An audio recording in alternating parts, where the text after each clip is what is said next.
സമയത്തിനപ്പാ നിന്റെ ഫോണിന്റെ മുഖത്തേക്ക് നോക്കുവാൻ പരിശുദ്ധ പിതാവെ അങ്ങ് ഞങ്ങളുടെ ജീവിതത്തിൽ സഹായിച്ചതിനായി സ്തോത്രം ചെയ്യുന്ന കർത്താവെ. ആത്മാവിൽ ആരാധിക്കുവാൻ സ്വർഗം സഹായിച്ചു. ഇന്ന് പകൽ നേരം അപ്പാ ഞങ്ങളോട് സംസാരിക്കണമേ. ജീവന്റെ വചനം ഞങ്ങളോട് ഇടപെടണമേ എന്ന് പ്രാർത്ഥിക്കുന്നു കർത്താവെ. ഞങ്ങളെ നിത്യജീവനായി സൂക്ഷിക്കുന്ന കർത്താവെ, ഈ മാറ്റമില്ലാത്ത ജീവന്റെ വചനം ഞങ്ങൾക്ക് രൂപാന്തരം നൽകുന്നതുവരെയും ഞങ്ങൾ ഞെരുക്കത്തോടെ ഈറ്റുനോവോടെ കർത്താവെ ഹല്ലേലൂയ സ്തോത്രങ്ങത്തെ ഈ ജഡ ശരീരത്തിൽ ഞങ്ങൾ വസിക്കുമ്പോഴും കർത്താവെ ഞങ്ങളുടെ ശരീരത്തിന്റെ ഉയർപ്പിനു വേണ്ടി അപ്പാ പരിശുദ്ധാത്മാവെ അങ്ങ് ഞങ്ങളെ കരുതുകയും കാക്കുകയും ഞങ്ങളെ കർത്താവെ മെനയുകയും കർത്താവെ നിന്റെ കരത്തിൽ ഞങ്ങളെ സൂക്ഷിക്കുകയും ചെയ്യുന്നതിനായി സ്തോത്രം ചെയ്യുന്ന കർത്താവെ.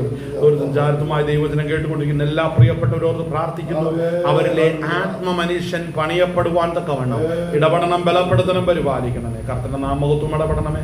യേശു ക്രിസ്തുവിന്റെ നാമത്തിൽ ദൈവനാമത്തിൽ മഹത്വം ഉണ്ടാകട്ടെ. ഇന്ന് പകൽ നേരം നമ്മൾ ദൈവസന്നിധിയിലേക്ക് ഒരുമിച്ചെടുത്ത് വരുവാൻ കർത്താവ് സഹായിച്ച് നമ്മൾ മഹത്വപ്പെടുത്തുന്നു. നമ്മളുടെ ജീവിതത്തിൽ ലഭിക്കുന്ന ഏറ്റവും നല്ല അവസരമാണ് കർത്താവിന്റെ സന്നിധിയിൽ ഇരിക്കുക എന്നുള്ളത്. നാം രക്ഷിക്കപ്പെട്ടത് കൊണ്ടാണ് നാം കർത്താവിന്റെ പാദപീഠത്തിലായിരിക്കുന്നത്. നാം മുമ്പേ ദൈവത്തെ അറിയാത്തവരും ദൈവവുമായിട്ട് ബന്ധമില്ലാത്തവരുമായിരുന്നു. അവിടെ നിന്നാണ് കർത്താവ് നമ്മളെ രക്ഷിച്ച് ഇത്രത്തോളം കർത്താവ് കൊണ്ടുവന്നത്. ഇന്ന് പകൽവേളയും ദൈവസന്നിധിയിൽ നമ്മളായിരിക്കുമ്പോൾ നമുക്ക് ചില വചനങ്ങളെ നമുക്ക് ചിന്തിക്കുവാനായിട്ട് ഇടയാകട്ടെ. സ്തോത്രം. നമ്മളുടെ ചിന്തയ്ക്കായിട്ട് അപ്പോസ്തല പ്രവൃത്തികൾ അതിൻ്റെ 20-ാം അധ്യായം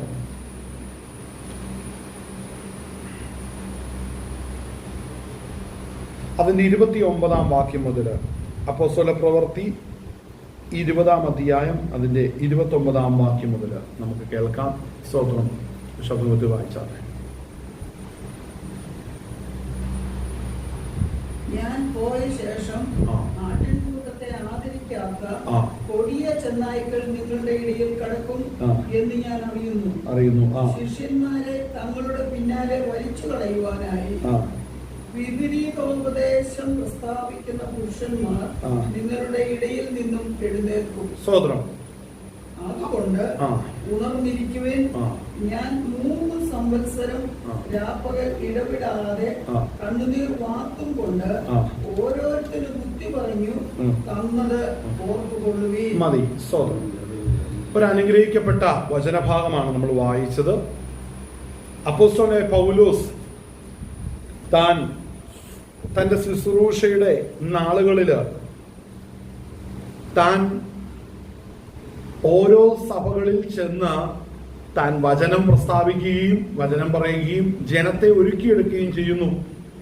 അവിടെ പൗലോസിന്റെ ഹൃദയത്തിൽ എപ്രകാരം എന്ന് ചോദിച്ചാൽ, ഒരു മാതാവ് ഒരു കുഞ്ഞിനെ എങ്ങനെ പരിപാലിക്കുന്നോ അങ്ങനെയാണ് അപ്പോസ്തലനായ പൗലോസ് ഓരോ സഭകളിലെ ഓരോ വിശുദ്ധന്മാരെ കരുതിയിരുന്നെന്ന് വേണം നമ്മൾ മനസ്സിലാക്കാൻ. അത്രത്തോളം സ്നേഹിക്കുകയും കരുതുകയും ചെയ്തിരുന്നു. കാരണം കർത്താവായ യേശു ക്രിസ്തു തന്റെ രക്തം കൊടുത്ത് വീണ്ടെടുത്തിരിക്കുന്ന ദൈവസഭയുടെ കാര്യത്തെ കുറിച്ചാണ് നമ്മളിവിടെ വായിച്ചത്. സ്തോത്രം. അതിന്റെ 28-ാം വാക്യം ഒന്ന് വായിക്കാവോ? 29 നമ്മൾ വായിച്ചേ. 28-ാം വാക്യം ഒരു വാക്യം മുകളിലോട്ട് കയറി വായിച്ചേ. നിങ്ങളെ തന്നെയും ഞാൻ സ്വന്തം രക്തത്താൽ സമ്പാദിച്ചിരിക്കുന്നു. അവിടെ വായിക്കും, നിങ്ങളെ തന്നെയും താൻ സ്വന്തം രക്തത്താൽ സമ്പാദിച്ചിരിക്കുന്ന ദൈവത്തിന്റെ സഭയെ മേയ്ക്കുവാൻ പരിശുദ്ധാത്മാവ് നിങ്ങളെ അധ്യക്ഷരാക്കി വെച്ച ആട്ടിൻകൂട്ടം മുഴുവനെയും സൂക്ഷിച്ചുകൊള്ളുകയും. വളരെ ശ്രദ്ധിക്കേണ്ട ഒരു കാര്യമാണ് ഇവിടെ അപ്പോസ്തലൻ പൗലോസ് പറയുന്നത്. എന്താണെന്ന് ശ്രദ്ധിച്ചോ? ദൈവസഭയ്ക്ക് വേണ്ടി ആരാണ് മുതൽ മുടക്കിയിരിക്കുന്നത്? ദൈവപുത്രനാകുന്ന യേശു കർത്താവ്. എന്താണ് മുടക്കിയത്? തന്റെ അവസാന തുള്ളി രക്തം വരെയും. അപ്പോൾ പൗലോസ് അപ്പോസ്തലൻ പറയുന്നു, അവിടെ വായിച്ച് 28-ാം വാക്യം നമ്മൾ കണ്ടത്, നിങ്ങളെ തന്നെയും താൻ സ്വന്തം രക്തത്താൽ സമ്പാദിച്ചിരിക്കുന്ന ദൈവത്തിന്റെ സഭയെയും മേയ്ക്കുവാൻ പരിശുദ്ധാത്മാവ് നിങ്ങളെ അധ്യക്ഷരാക്കി വെച്ചു. അപ്പോൾ ദൈവസഭയിൽ ശുശ്രൂഷകനെ ആ നിലവാരത്തിൽ നിയോഗിക്കുന്നത് പരിശുദ്ധാത്മാവാണ്. പരിശുദ്ധാത്മാവാണ് ശുശ്രൂഷകനെ ശുശ്രൂഷയ്ക്കായിട്ട് ഒരുക്കുന്നത്. ശുശ്രൂഷയ്ക്കായിട്ട് ഒരുക്കുമ്പോൾ അവന്റെ മുമ്പിലെ ഏറ്റവും വലിയ ചലഞ്ച് എന്ന് പറയുന്നത്, സ്തോത്രം, ചിലരെ വഞ്ചിക്കുന്ന പോരുകൾ ദൈവസഭയ്ക്ക് നേരെ ആഞ്ഞടിക്കും. അതിൽ നിന്ന് ദൈവത്തിന്റെ സഭയാകുന്ന വ്യക്തികളെ സൂക്ഷിക്കണം, അതിൽ നിന്നും പരിപാലിക്കണം. അപ്പോൾ ദൗത്യ നിർവഹണം എന്ന് പറഞ്ഞാൽ, സഭയെ കുറിച്ച് പറഞ്ഞാൽ അവിടെ വ്യക്തമാകുന്നൊരു കാര്യം, കർത്താവായ യേശു ക്രിസ്തു തന്റെ രക്തം കൊടുത്ത് വീണ്ടെടുത്തതാണ് കർത്താവിന്റെ സഭ എന്ന് പറയുന്നത്.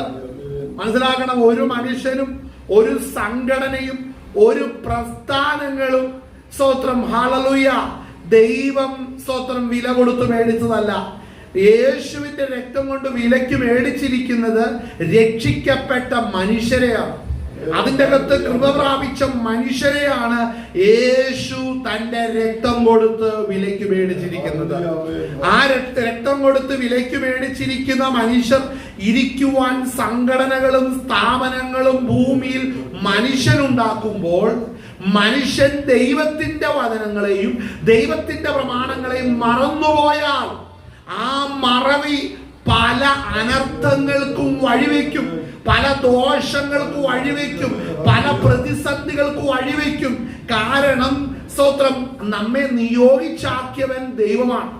ക്രിസ്തു പരിശുദ്ധാത്മാവ് സഭയെ നടത്തുവാൻ അധ്യക്ഷന്മാരെ ആക്കി വെച്ചിരിക്കുന്നു എന്ന് പൗലോസ് പറയുമ്പോൾ, അധ്യക്ഷന്മാരുടെ ഡ്യൂട്ടി എന്ന് പറഞ്ഞാൽ അവർ വളരെ സൂക്ഷിക്കണം. തന്റെ ആടുകളെ വലിച്ചു കളയുവാൻ കടന്നു വരുന്ന ചില മനുഷ്യർ, ആ കടന്നു വരുന്ന മനുഷ്യർ സ്തോത്രം ദൈവജനത്തെ അശേഷം ചിന്തിക്കളയുവാൻ മനസ്സ് വയ്ക്കുന്നവരാണ്. അപ്പോൾ മനസ്സിലാക്കണം, ദൈവസഭയ്ക്കകത്ത് വളരെ സൂക്ഷ്മതയോടെ വേണം നമ്മൾ കൈകാര്യം ചെയ്യുവാൻ. ഒരു കാര്യം പറയാം, എവിടെയും പോകാം, എന്തും പ്രസംഗിക്കാം, ഏത് പ്രസംഗവും നിനക്കും കേൾക്കാം, ഏത് ആരാധനയ്ക്കകത്ത് പോകാം, നിനക്കും ഇഷ്ടം പോലെ ആരാധിക്കാം എന്ന് എവിടെയെങ്കിലും പറഞ്ഞാൽ അതൊരിക്കലും ദൈവസഭയല്ല.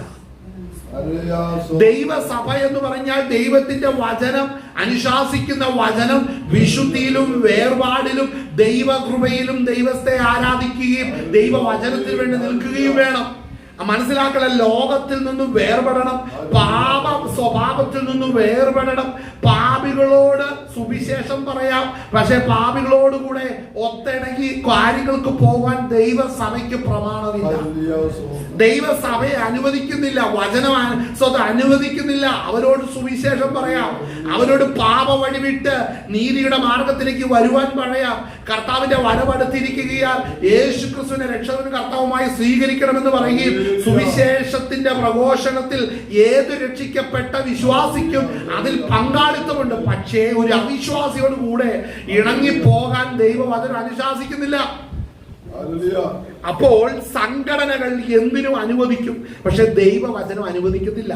മനസ്സിലാക്കണം, ചെന്നായ്ക്കൾ, കള്ളയിടയന്മാർ എന്തിനും അനുവാദം കൊടുക്കുന്നു. എങ്ങനെ നടന്നോ എന്തും ചെയ്തോ എന്ന് അനുവാദം കൊടുക്കും. പക്ഷെ ദൈവ ശുശ്രൂഷയ്ക്കാക്കിയ, പരിശുദ്ധാത്മാവ് ശുശ്രൂഷയ്ക്കാക്കിയ അധ്യക്ഷന്മാർ ഒരിക്കലും അങ്ങനെ ചെയ്യുവാൻ പാടില്ല.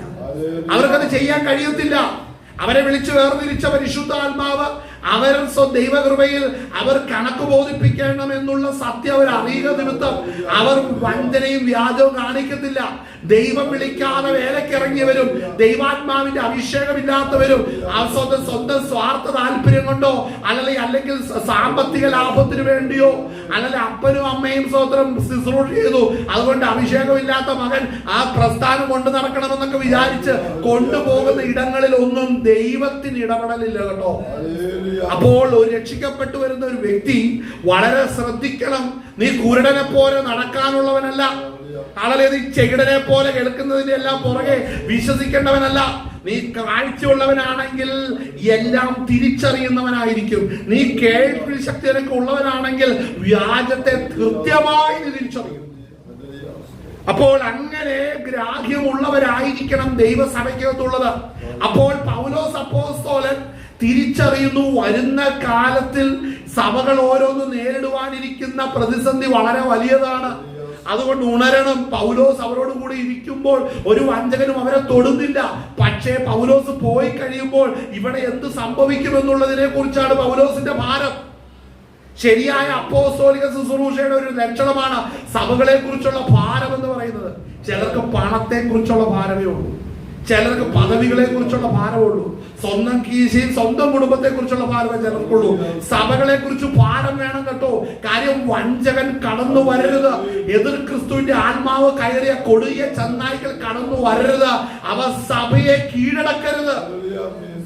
ഹല്ലേലൂയ. ഇന്ന് ഒത്തിരി വിശ്വാസികൾ കുഴഞ്ഞുകൊണ്ടിരിക്കുകയാണ്. അവർക്ക് ശരിയും തെറ്റും കാണാൻ പറ്റുന്നില്ല.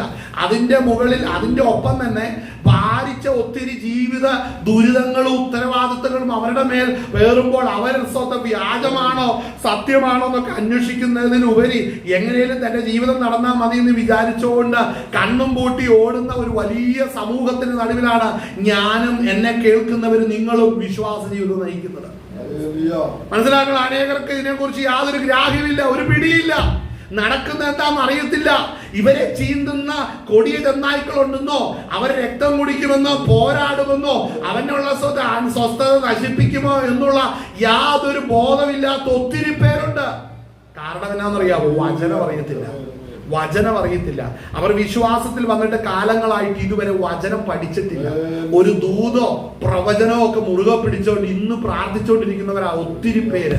ഹല്ലേലൂയ. ഒരു ദൂത്, അനുഗ്രഹത്തിന്റെ സങ്കീർത്തനം, അനുഗ്രഹത്തിന്റെ വാക്യം, ഇതൊക്കെ എടുത്തു പിടിച്ചോണ്ടിരിക്കുക. പക്ഷേ കൊടിയ ചെന്നായ വരുമ്പോഴാണ് നിനക്ക് പിടിച്ചു നിൽക്കാൻ കഴിയാതെ. കൊടിയ ചെന്നായ വരുമ്പോൾ നിനക്ക് പിടിച്ചു നിൽക്കാൻ കഴിയാതെ വരും. കരങ്ങൾ ദൈവത്തെ ബോധപ്പെടുത്തിയാട്ടെ. ഹല്ലേലൂയ. നമ്മൾ അവിടെ ശ്രദ്ധിക്കണം. എന്താണ് അവിടെ പൗലോസ് അവിടെ പറയുന്നത്? എന്താണ് അതിന്റെ 27 മുതൽ വായിച്ചത്? ദൈവത്തിന്റെ ആലോചന ഒട്ടും മറച്ചു വെക്കാതെ കണ്ടോ. ഇതാണ് പൗലോസിന്റെ പ്രാഗൽഭ്യം. ശ്രദ്ധിക്കേണ്ട ഒരു കാര്യമാണ്. പൗലോസിന്റെ പ്രാഗൽഭ്യം ശ്രദ്ധിച്ചോ. പൗലോസ് പറയുന്നത് ഞാൻ ഒന്നും മറച്ചു വെച്ചിട്ടില്ല. നിങ്ങളെ എന്തെങ്കിലും ഞാൻ അറിയിക്കുകയും പഠിപ്പിക്കുകയും ചെയ്തിട്ടുണ്ടെങ്കിൽ അത് പൂർണ്ണമായി ദൈവസഭയെ ഞാൻ നിങ്ങളെ അറിയിച്ചു തന്നിട്ടുണ്ട്. കണ്ടോ, പൂർണ്ണമായി അറിയിച്ചു തന്നിട്ടുണ്ട്. ഞാനൊന്നും മറച്ചു വെക്കില്ല. അപ്പോൾ ശ്രദ്ധിക്കുന്നത് ശരിയായ ശുശ്രൂഷകനാണ്, മറച്ചു വെക്കത്തില്ല. മനസ്സിലാവുന്നുണ്ടോ? ഒത്തിരി സഭകളുടെ അകത്ത് ശുശ്രൂഷകന്മാരിൽ കാണുന്ന ഒരു വലിയൊരു പരാജയം ഞാൻ പറയാം. ഇവര് പറയുന്ന ചിലപ്പോൾ ഞാൻ കേട്ടിട്ടുള്ള കാര്യമാണ്. ഞാൻ വിശ്വാസത്തിൽ വന്നപ്പോൾ ആരംഭ സമയങ്ങളിൽ പല പാസ്റ്റർമാരും പ്രസംഗിക്കുന്നത് ഞാൻ കേട്ടിട്ടുണ്ട്. അവർ പറയുന്നത് ഈ വചനത്തിന്റെ സത്യം ഉണ്ടല്ലോ, അതൊക്കെ അങ്ങ് അറിഞ്ഞാലുണ്ടല്ലോ ഇങ്ങനെയൊന്നും ഇരിക്കില്ല കേട്ടോ എന്ന് പറഞ്ഞിട്ട് അവൻ പഴയ സാധനം എടുത്തുകൊണ്ട് പെരുമാറിക്കൊണ്ടിരിക്കുന്നു. ഇവർ ഈ പറയുന്ന എന്താ? ഈ വചനങ്ങളൊക്കെ ഇതിൻ്റെ അകത്ത് കിടപ്പുണ്ട്. ആ വചനപ്രകാരം നോക്കിയാൽ വരുന്നതൊന്നും ഒറിജിനൽ അല്ലെന്ന് ഞങ്ങൾക്ക് അറിയാമെന്നാണ് അവർ പറയുന്നത്. പക്ഷെ ഇവര് ഈ കടന്നു വരുന്ന കൊടിയ ചെന്നായ്ക്കൾ ഏത് രൂപത്തിലാണ്, ഏത് ഭാവത്തിലാണ് ഓരോരുത്തരെ വിഴുങ്ങാൻ വരുന്നത് എന്നുള്ള കാര്യം മിക്ക പേരും മിണ്ടത്തില്ല.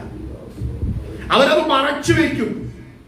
ചിലരിന്റെ അപകടം എന്താന്ന് പറയില്ല. അവർ പറയുന്നത് എന്താണെന്ന് വെച്ചാൽ അനുഭവിക്കട്ടെ, കണ്ടത് അനുഭവിക്കട്ടെ, അത് അനുഭവിക്കട്ടെ. 2-3 വട്ടം വീട് കഴിയുമ്പോൾ ഊപ്പാട് വരുമ്പോൾ പഠിച്ചോളും. പക്ഷെ അങ്ങനെയല്ല ദൈവത്തിന്റെ വചനം പറയുന്നത്. ദൈവത്തിന്റെ വചനം പറയുന്നത് ഹല്ലേലൂയ, അവരെ തങ്ങളുടെ കർത്താവിന്റെ ശിഷ്യന്മാരെ അവിടെ വായിക്കുന്ന ആട്ടക്കൂട്ടത്തിൽ ആദരിക്കാത്ത കൊടിയ ചെന്നൊക്കെ നിങ്ങളുടെ ഇടയിൽ കടക്കുമെന്ന് അറിയുന്നു. ശിഷ്യന്മാരെ തങ്ങളുടെ പിന്നാലെ വലിച്ചു കളയും. ഈ കൊടി ചെന്നായ്ക്കളുടെ പ്രത്യേകത എന്താ പറയുക? അവര് താൽക്കാലികമായി ചില കാര്യങ്ങൾ നടക്കാൻ വേണ്ടി ഇവരെ വലിച്ചോണ്ട് നടക്കും. അത് നടന്നു കഴിയുമ്പോൾ അവിടെ ഇട്ടേക്കും. ഹല്ലേലൂയ. ഇത് എനിക്ക് അനുഭവമുണ്ട്. ചില കാര്യങ്ങൾ നടക്കാൻ വേണ്ടി ഭയങ്കര സോപ്പിടിയിലും വർത്താനവും നടത്തി ഓരോ കാര്യങ്ങൾ ചെയ്തിട്ട് പിന്നീട് നമ്മളെ ഇട്ടിട്ട് അവരവരുടെ വഴിക്ക് പോയി. അവർ പറയുന്നത് ഇനി നീ പോയാലും പോയില്ലേലും എനിക്ക് വിഷയമില്ല, ഞാൻ ആഗ്രഹിച്ച കാര്യം നടന്നു. ഇത് ആത്മീയത്തിലുണ്ട്, ഇത് ആത്മീക ജീവിതത്തിലുണ്ട്. അവരെ വിളിക്കുന്ന, അങ്ങനെ ചെയ്യുന്നവരെ കുറിച്ച് പറയുന്ന കൊടി ചെന്നായ്ക്കൾ. ഹല്ലേലൂയ. അവിടെ ശ്രദ്ധിക്കണം. ഇത് വളരെ ശ്രദ്ധിക്കേണ്ട ഒരു പദമാണ്. പൗലോസ് അപ്പോസ്തലൻ തുറന്നു പറയും കാര്യങ്ങൾ. ഇവര് പറയത്തില്ല. ഇവരിങ്ങനെ മൂടി വെച്ചിരിക്കും. പക്ഷെ കർത്താവും കൂടെ ഒരു മൂടയെടുത്ത് അവനെ ഇങ്ങനെ മൂടും. മനസ്സിലായോ? എല്ലാവരെയും കാര്യങ്ങൾ പറയാതെ അനേക നാളായി മൂടി വെക്കുന്ന സ്വഭാവമുള്ളവരുണ്ട്. ചില പാസ്റ്റർമാർ അങ്ങനെയാണ്. അവർ മൂടി വെക്കും, പറയില്ല സത്യങ്ങൾ, യാഥാർത്ഥ്യങ്ങൾ വിളിച്ചു പറയില്ല. ഹല്ലേലൂയ. പ്രാഗൽഭ്യത്തോടെ എത്ര പേർക്ക് പറയാൻ സാധിക്കും? ഞാൻ എന്റെ ശുശ്രൂഷയിൽ സത്യവചനം ഒന്നും മറച്ചു വെക്കാതെ ജനത്തെ എല്ലാവരോടും പറഞ്ഞിട്ടുണ്ടെന്ന് എത്ര പേർക്ക് പറയാൻ സാധിക്കും? ഹല്ലേലൂയ. നമ്മളുടെ കരങ്ങൾ ബലപ്പെട്ടിരിക്കണം. ദൈവസന്നിധിയിൽ ന്യായവിധിയിൽ ചെന്ന് നിൽക്കുമ്പോൾ, നമ്മൾ പ്രതിഫലം മേടിക്കാൻ ചെല്ലുമ്പോൾ, നിന്നെ ഏൽപ്പിച്ച പണി നീ ചെയ്തോ എന്ന് ചോദിക്കുമ്പോൾ, അല്പമായും ലോപമായൊക്കെ ചെയ്തു എന്നവന്റെ അവസ്ഥ എന്തായി തീരും?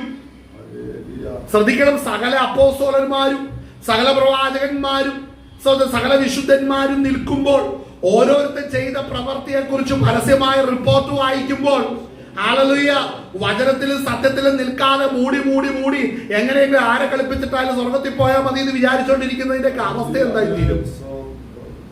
എന്തായി തീരും? ഹല്ലേലൂയ. സഭയിൽ ഈ ടൈപ്പ് ചെന്നായ്ക്കളുണ്ട്. അവർ സത്യം പറയില്ല. അവർക്ക് എപ്പോഴും ഒരു അനുഗ്രഹത്തിന്റെ വചനമേ കാണുന്നു, അല്ലാതെ ജനം കൂടിയിരിക്കില്ലല്ലോ. ജനം ഇരിക്കുന്നത് എന്താണെന്നറിയോ? ജനം ഇരിക്കുന്നത് ഇന്നല്ലെങ്കിൽ നാളെ എൻ്റെ ദൈവദാസൻ സത്യം പറയുമായിരിക്കും, എൻ്റെ ദൈവദാസന് വരുമെന്ന്. ഞാൻ പറയാം, സ്തോത്രം, ഹല്ലേലൂയ, അടിവരയിട്ട് പറയാം, ഒരിക്കലും സത്യത്തിലേക്ക് വരും. ഞാനിങ്ങനെ വിചാരിച്ചു നിന്നിട്ടുണ്ട്. ചില പാസ്റ്റർമാർ എൻ്റെ ആരംഭദശയിലൊക്കെ പലരും പല സത്യങ്ങൾ പറയുന്നത് വെച്ച് ഇങ്ങനെ അവരുടെ കണ്ണിലേക്ക് നോക്കും. ചില വാക്യങ്ങളൊക്കെ വായിച്ചു വരുമ്പോൾ ഈ മുറിവ് വരുന്ന വാക്യങ്ങളുണ്ട്. അതൊക്കെ ഒഴിവാക്കിയിട്ട് ഈ ബുദ്ധിമാന്മാർ ചെന്നായ്ക്കളെ അടുത്ത വേദന ഇല്ലാത്ത വാക്യങ്ങൾ എടുത്തോണ്ട് പോകുന്നത് കണ്ടിട്ടുണ്ട്. അത് ഭയങ്കര ഒരു കഴിവാണ്. ചില ഭാഗങ്ങൾ വായിച്ചു വായിച്ചു വരുമ്പോൾ, ഇപ്പൊ നമ്മളിപ്പോൾ ഈ ഭാഗ്യം എടുത്തെന്ന് വെച്ചോ, ഈ 20-ാം അധ്യായം എടുത്തു. 20-ാം അധ്യായത്തിൽ ഞാൻ പറയാം അവരുടെ രീതി എങ്ങനെയാണെന്ന് പറയാം. അവരുടെ രീതി എന്ന് പറഞ്ഞാൽ ഇപ്പം സ്തോത്രം അതിന്റെ 28-ാം വാക്യം വായിക്കുക എന്ന് വെച്ചു. 28-ാം വാക്യവും 29-ാം വാക്യം. 29-ാം വാക്യം ശരിക്കും അവിടെ വായിക്കുന്നത്, ഞാൻ പോയ ശേഷം ആട്ടിൻകൂട്ടത്തെ ആദരിക്കാത്ത കൊടിയ ചെന്നായ്ക്കൾ നിങ്ങളുടെ ഇടയിൽ കടക്കുമെന്ന് ഞാൻ അറിയുന്നു. ഇത് വായിക്കില്ല. അതിന് സ്തോത്രം, അതെല്ലാം കഴിയുന്നത് അതിന് 31-ാം വാക്യം വായിക്കും. എങ്ങനെയാ? അതുകൊണ്ട് ഉണർന്നിരിക്കുകയും അവിടെ പിടിക്കും. ചെന്നായ്ക്കളെ കാണണ്ട, ഉണർന്നിരിക്കുകയും. എങ്ങനെയുണ്ട്? മനസ്സിലായോ? ഈ 31-ാം വാക്യം, അതുകൊണ്ട് ഉണർന്നിരിക്കുവിൻ, ഞാൻ 3 സംവത്സരം രാപ്പകൽ ഇടവിടാതെ കണ്ണീർ വാർത്തുകൊണ്ട്. ഇവന്റെ കരച്ചിലാണ് പിന്നെ അടുത്തത്. പിന്നെ ഇവന്റെ കരച്ചിലാണ്. അപ്പോ സെന്റിമെന്റ്സിലേക്ക് കൊണ്ടുവരും. മുകളിൽ ഇരിപ്പുണ്ട് ചെന്നായ. ഇവിടെ ഈ ചെന്നായ ഈ വാക്യം വായിച്ചിട്ട് കരയും. ഇവന്റെ കണ്ണുനീരിന്റെ സിമ്പതിയിലേക്ക് ആട്ടിൻകൂട്ടത്തെ വലിച്ചു കളയും. പിന്നെ ഇവൻ ദൈവമായി, പിന്നെ ഇവൻ രക്ഷകനായി. മനസ്സിലാകുന്നുണ്ടോ? ഇവന്റെ കഷ്ടതയ്ക്കൊക്കെ ഭയങ്കര പരിവേഷം വരും.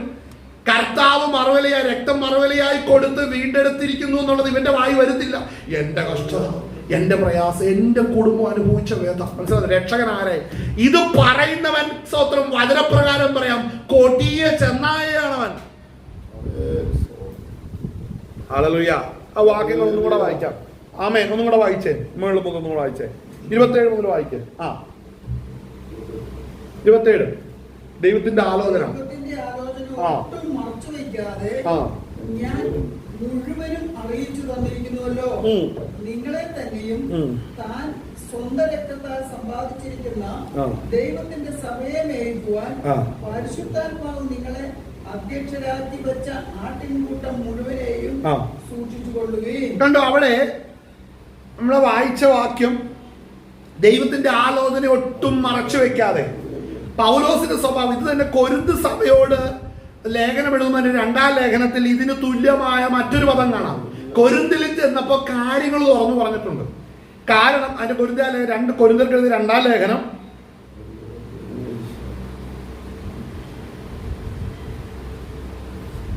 അതിന്റെ 4-ാം അധ്യായം അതിന്റെ 1ഉം 2ഉം വാക്യം വായിച്ചു. 4-ന്റെ 1ഉം 2ഉം. കൊരിന്ത്യർക്ക് എഴുതിയ 2-ാം ലേഖനം 4-ാം അധ്യായം 1ഉം 2ഉം വാക്യം വായിച്ചു. അതുകൊണ്ട് ഇവിടെ ശ്രദ്ധിക്കണം. ഇവിടെ പറയുന്ന തങ്ങൾക്കല്ല, അതുകൊണ്ട് ഞങ്ങൾക്ക്. അപ്പൊ പൗലോസ് ഞങ്ങൾക്ക് എന്ന് പറയുമ്പോൾ പൗലോസ് അഭിഷേകത്തിന്റെ പരിശുദ്ധാത്മാവിന്റെ കൃപയിൽ നിന്ന് പ്രാപിച്ചെങ്കിൽ അതേ പരിശുദ്ധാത്മാവിന്റെ കൃപയിൽ ഇരിക്കുന്ന ശുശ്രൂഷകരെ എല്ലാം പൗലോസിന്റെ ഒപ്പം ഇരുത്തിക്കൊണ്ടാണ് ഈ ലേഖനം എഴുതുന്നത്. അടുത്ത് സീറ്റേലിരുന്നു എന്നുള്ള അർത്ഥത്തിലല്ലേ, എഴുത്തിൽ തന്നോടുകൂടെ ഇരുത്തിക്കൊണ്ടാണ്. മനസ്സിലാകുന്നുണ്ടോ? ആ ദർശനം പ്രാപിച്ച എല്ലാവരും തന്നോട് കൂടെ ഉണ്ട്. ഇവിടെ ഇരുത്തുവോ? ഇവിടെ ആരെങ്കിലും ഇരുത്തുവോ? കൃപ പ്രാപിച്ച് അവനെ മാറ്റുന്നത് ഞാൻ തന്നെ ഇതെല്ലാം ചെയ്ത്, ഞാനാ ഇതിൻ്റെ അകത്ത് വലിയ സംഭവം. ഞാൻ ഇല്ലായിരുന്നെങ്കിൽ നിങ്ങളെല്ലാം കാട് കയറി പോയേനെ. മനസ്സിലാകുന്നുണ്ടോ? ഇതാണ് കൊടി ചെന്നായുടെ വലിയൊരു സ്വഭാവം. പൗലോസിന്റെ സ്വഭാവം ശ്രദ്ധിക്കണം. പൗലോസ് കൃപയുള്ള വ്യക്തിയായിരുന്നു. പൗലോസ് സാക്ഷ്യമുള്ള വ്യക്തിയായിരുന്നു, മാതൃകയുള്ള വ്യക്തിയായിരുന്നു. പൗലോസ് അവിടെ പറയുന്ന പദം, അതുകൊണ്ട് ഞങ്ങൾക്ക് കരുണ ലഭിച്ചിട്ട് ഈ ശുശ്രൂഷ വെറുതെ ഉള്ളതാണോ? ആ ശുശ്രൂഷ തികച്ചപ്പോൾ ഒന്നും മറച്ചു വെച്ചില്ല, എല്ലാം തുറന്നു പറഞ്ഞു. അതുകൊണ്ട് ഈ ശുശ്രൂഷയുടെ പ്രത്യേകത എന്നാന്നും കൂടെ ഇവിടെ വ്യക്തമാക്കുന്നു പൗലോസ്. വീണ്ടും കൊരിന്ത്യ സഭയ്ക്ക് എഴുതുമ്പോൾ ശുശ്രൂഷ എന്താണെന്നുള്ള ഒരു എന്താ പറയുന്ന ഒരു വിനായത്തിന്റെ കാര്യത്തിൽ പറഞ്ഞ് മനസ്സിലാക്കുക. എന്താണ് ഇവിടെ പറയുന്ന ആ ക്യാപ്സ്യൂളായിട്ട് കൊടുത്തിരിക്കുന്ന ആ ആശയം ശ്രദ്ധിക്കണം. അവിടെ പറഞ്ഞിരിക്കുന്ന ഈ ശുശ്രൂഷ ഉണ്ടാകിയാൽ ഞങ്ങൾ അധൈര്യപ്പെടാതെ, ശ്രദ്ധിച്ച് ഇവിടെ ലജ്ജാകരമായ രഹസ്യങ്ങളെ ത്യജിച്ച്, ശ്രദ്ധിക്കുക, ആ വാക്ക് ശ്രദ്ധിച്ചോ? ആ വാക്യം എന്താ വായിക്കുന്നത്?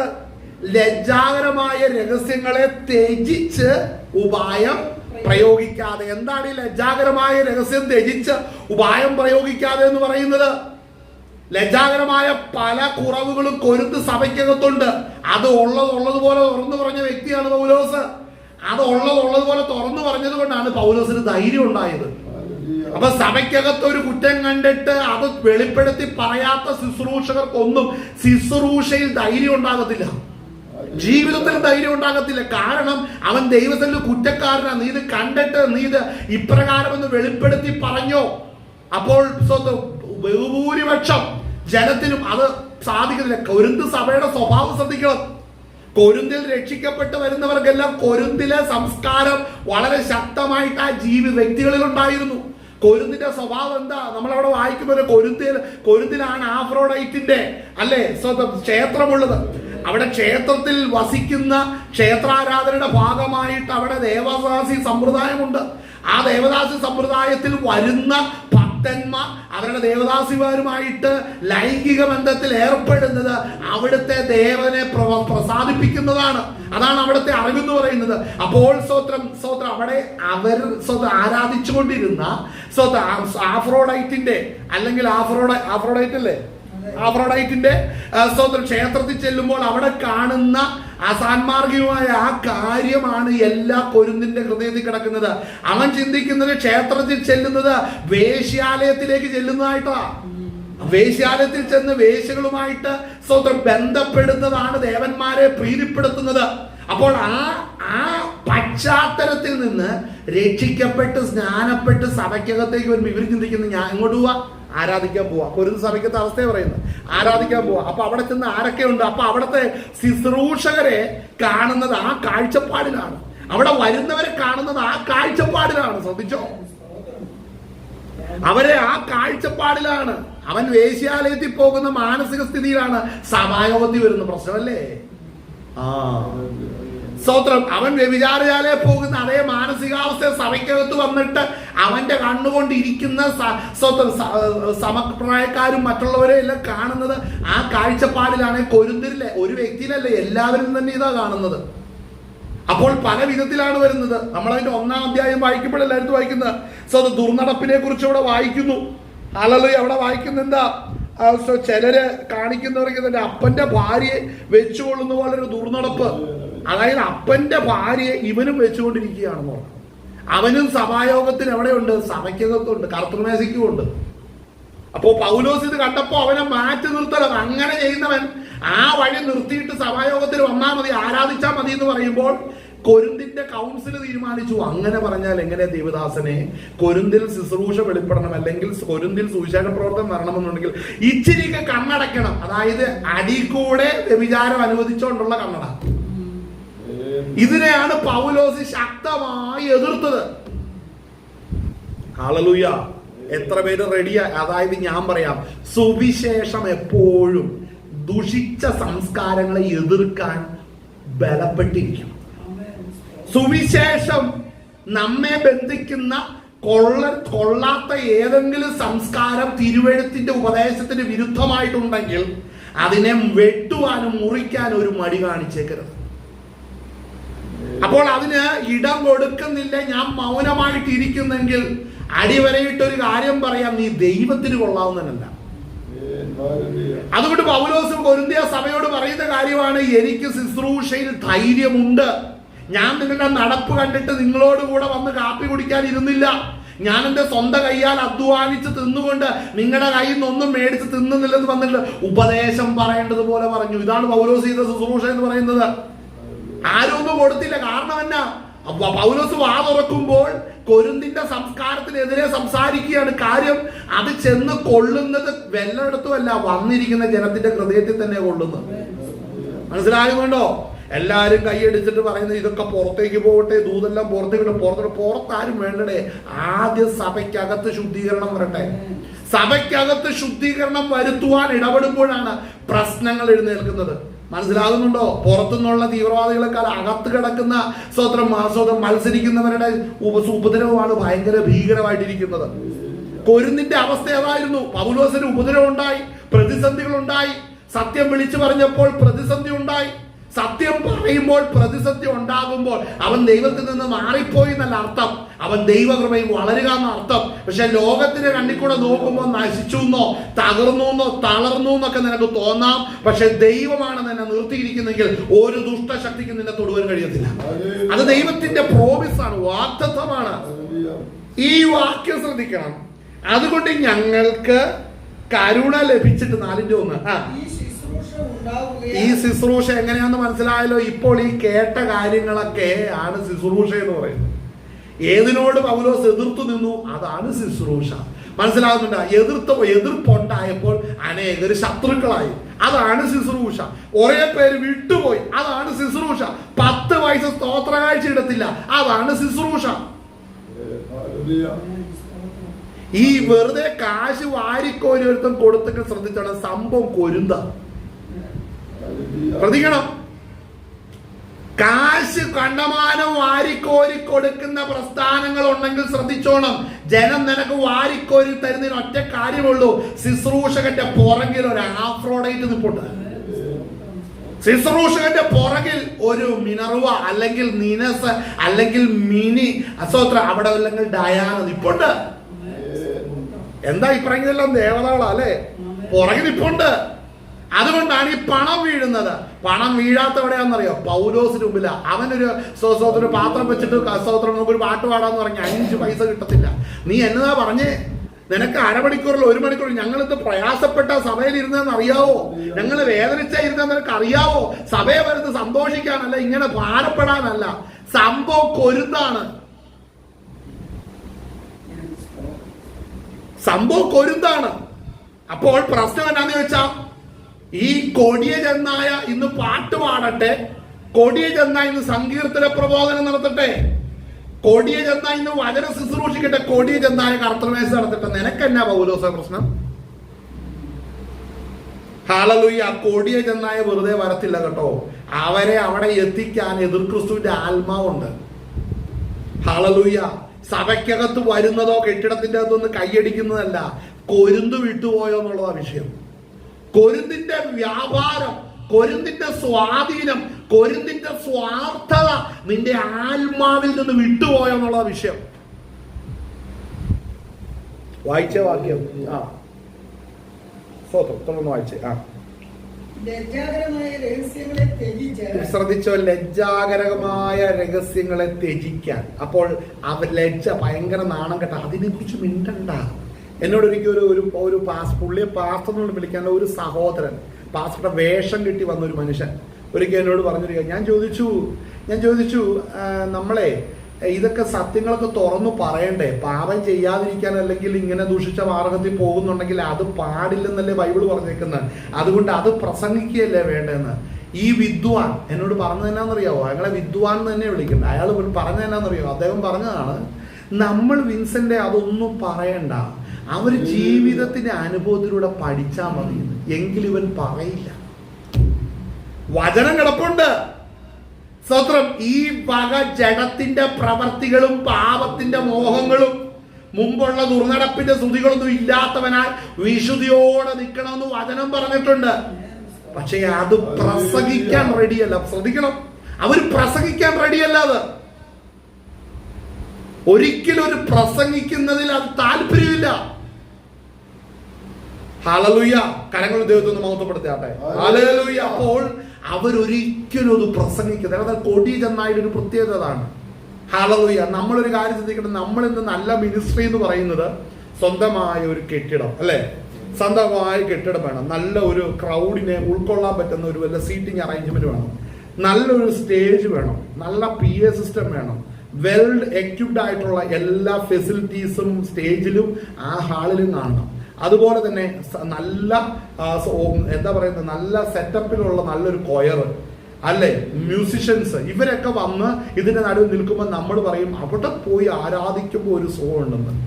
ഈ ഒരു കാര്യമുണ്ട്, ഇതിന്റെ ഇടയിലാന്ന് ഓർക്കണം. ഇപ്പം നമ്മളുടെ സ്തോത്രം ഹല്ലേലൂയ സക്കായിനെ ഇങ്ങനെയുള്ള ഒരു വലിയൊരു മെഗാ ചർച്ചിന്റെ അകത്ത് കൊണ്ട് വിട്ട അവനുണ്ടല്ലോ എവിടെയെങ്കിലും വലിഞ്ഞു പൊങ്ങി നിന്നിട്ട് കർത്താവിനെ നോക്കും. മനസ്സിലായോ? ഒത്തിരി പേര് നിപ്പുണ്ട് കർത്താവ് വരുന്നത് കാണാൻ. പക്ഷെ അവരുടെ എല്ലാം നോട്ടം കണ്ടിട്ട് സക്കായിക്ക് ഒരു കാര്യം മനസ്സിലായി, ഇവര് കർത്താവിനെയാണോ നോക്കുന്നത്? എനിക്കൊരു കാര്യം മനസ്സിലായതേ, സക്കായി നോക്കുമ്പോ കാണുന്നത് എന്നാന്ന് ചോദിച്ചു കഴിഞ്ഞാൽ എന്താ, സക്കായി ബ്രദർ അല്ലേ, സക്കായി ബ്രദർ എന്ത് ചെയ്യും? സക്കായി ബ്രദർ നോക്കുമ്പോ എല്ലാവരുടെയും നോട്ടം അങ്ങോട്ടല്ല, പലയിടത്തൊക്കെ. ചിലർക്കാണെങ്കിൽ എങ്ങോട്ടാണെന്നറിയോ? അടുത്ത അടുക്കളയിലേക്കാ. ചിലർക്ക് നോട്ടം അവിടെ ഇരിക്കുന്ന പെൺപിള്ളാരിലേക്ക്, ചിലർക്ക് നോട്ടം പൈസ എത്ര കിട്ടും, ചിലർക്ക് നോക്കാം പാസ്റ്ററുടെ ഷർട്ട്, പാസ്റ്ററുടെ പാന്റ്, പാസ്റ്ററുടെ ഷൂ, പാസ്റ്ററുടെ ഫോണ്, പാസ്റ്ററുടെ വണ്ടി, പാസ്റ്ററുടെ വീട്, പാസ്റ്ററുടെ സെറ്റപ്പ്, പിന്നെ പാസ്റ്ററുടെ എഡ്യൂക്കേഷൻ, പാസ്റ്ററുടെ ലാംഗ്വേജ്, ഇതൊക്കെയാണ് നോക്കുന്നത്. അപ്പോ സക്കായി ബ്രദറിന് മനസ്സിലായി ഇവരാരും കർത്താവിനെ അല്ല നോക്കുന്നത്. അപ്പൊ എന്ത് ചെയ്തു? വലിഞ്ഞു വലിഞ്ഞു വലിഞ്ഞു വലിഞ്ഞു കയറി. എവിടെ കയറിയെന്നറിയാം? എല്ലാരും കാണുന്ന കർത്താവിന്റെ ആ റേഞ്ച് വിട്ട് ഇവന്റെ പ്രാപ്തി മറന്നിട്ട് കയറി അപ്പുറം നോക്കിയപ്പോഴാണ് കർത്താവിനെ കണ്ടത്. കർത്താവിനെ വലിഞ്ഞ് ഈ ചെറിയവൻ നോക്കിയപ്പോഴത്തേനും കർത്താവ് പറഞ്ഞു, നീ ചെറിയവനാണ്, ഇവന്മാരെക്കാളെല്ലാം വലിഞ്ഞ് നീ മൂളി കയറി എന്നെ നോക്കിയെങ്കിൽ മകനെ, നീ ഇനി ആ വലിയ സത്യത്തിൽ നിൽക്കണ്ട, ഇറങ്ങിപ്പോന്നേക്കാൻ പറയും. നീ ഇറങ്ങിപ്പോന്നേരും, ഞാൻ നിന്നെ കാര്യങ്ങൾ പറഞ്ഞു പഠിപ്പിച്ചു തരാം, ഇങ്ങോട്ട് പോരാൻ പറയും. കർത്താവ് ദൈവത്തിന്റെ ആത്മാവിൽ പകരപ്പെട്ട് കഴിയുമ്പോ, അഭിഷേകത്തെ നിറയപ്പെട്ട് വചനത്തിന്റെ സത്യം അറിയുമ്പോഴല്ലോ ഇവന്റെ വീട്ടിലേക്ക് കർത്താവ് കൊണ്ടുവരും. മനസ്സിലാകുന്നുണ്ടോ? പിന്നെ ആ മരത്തിന്റെ കാര്യം പിന്നെ അവിടെ പറയുന്നില്ല. മരത്തിന് ചിലപ്പോ കുറെ നാളിപ്പോ കാറ്റ് പിടിച്ച് കാണും, മരത്തിന് കുറെ നാൾ കഴിയുമ്പോ ഇടിവെട്ടി കാണും, മരത്തിന് ചിലപ്പോ മരം കൊത്തി വന്നതിനകത്ത് തുളയിട്ട് കാണും, പുഴു കയറി കാണും.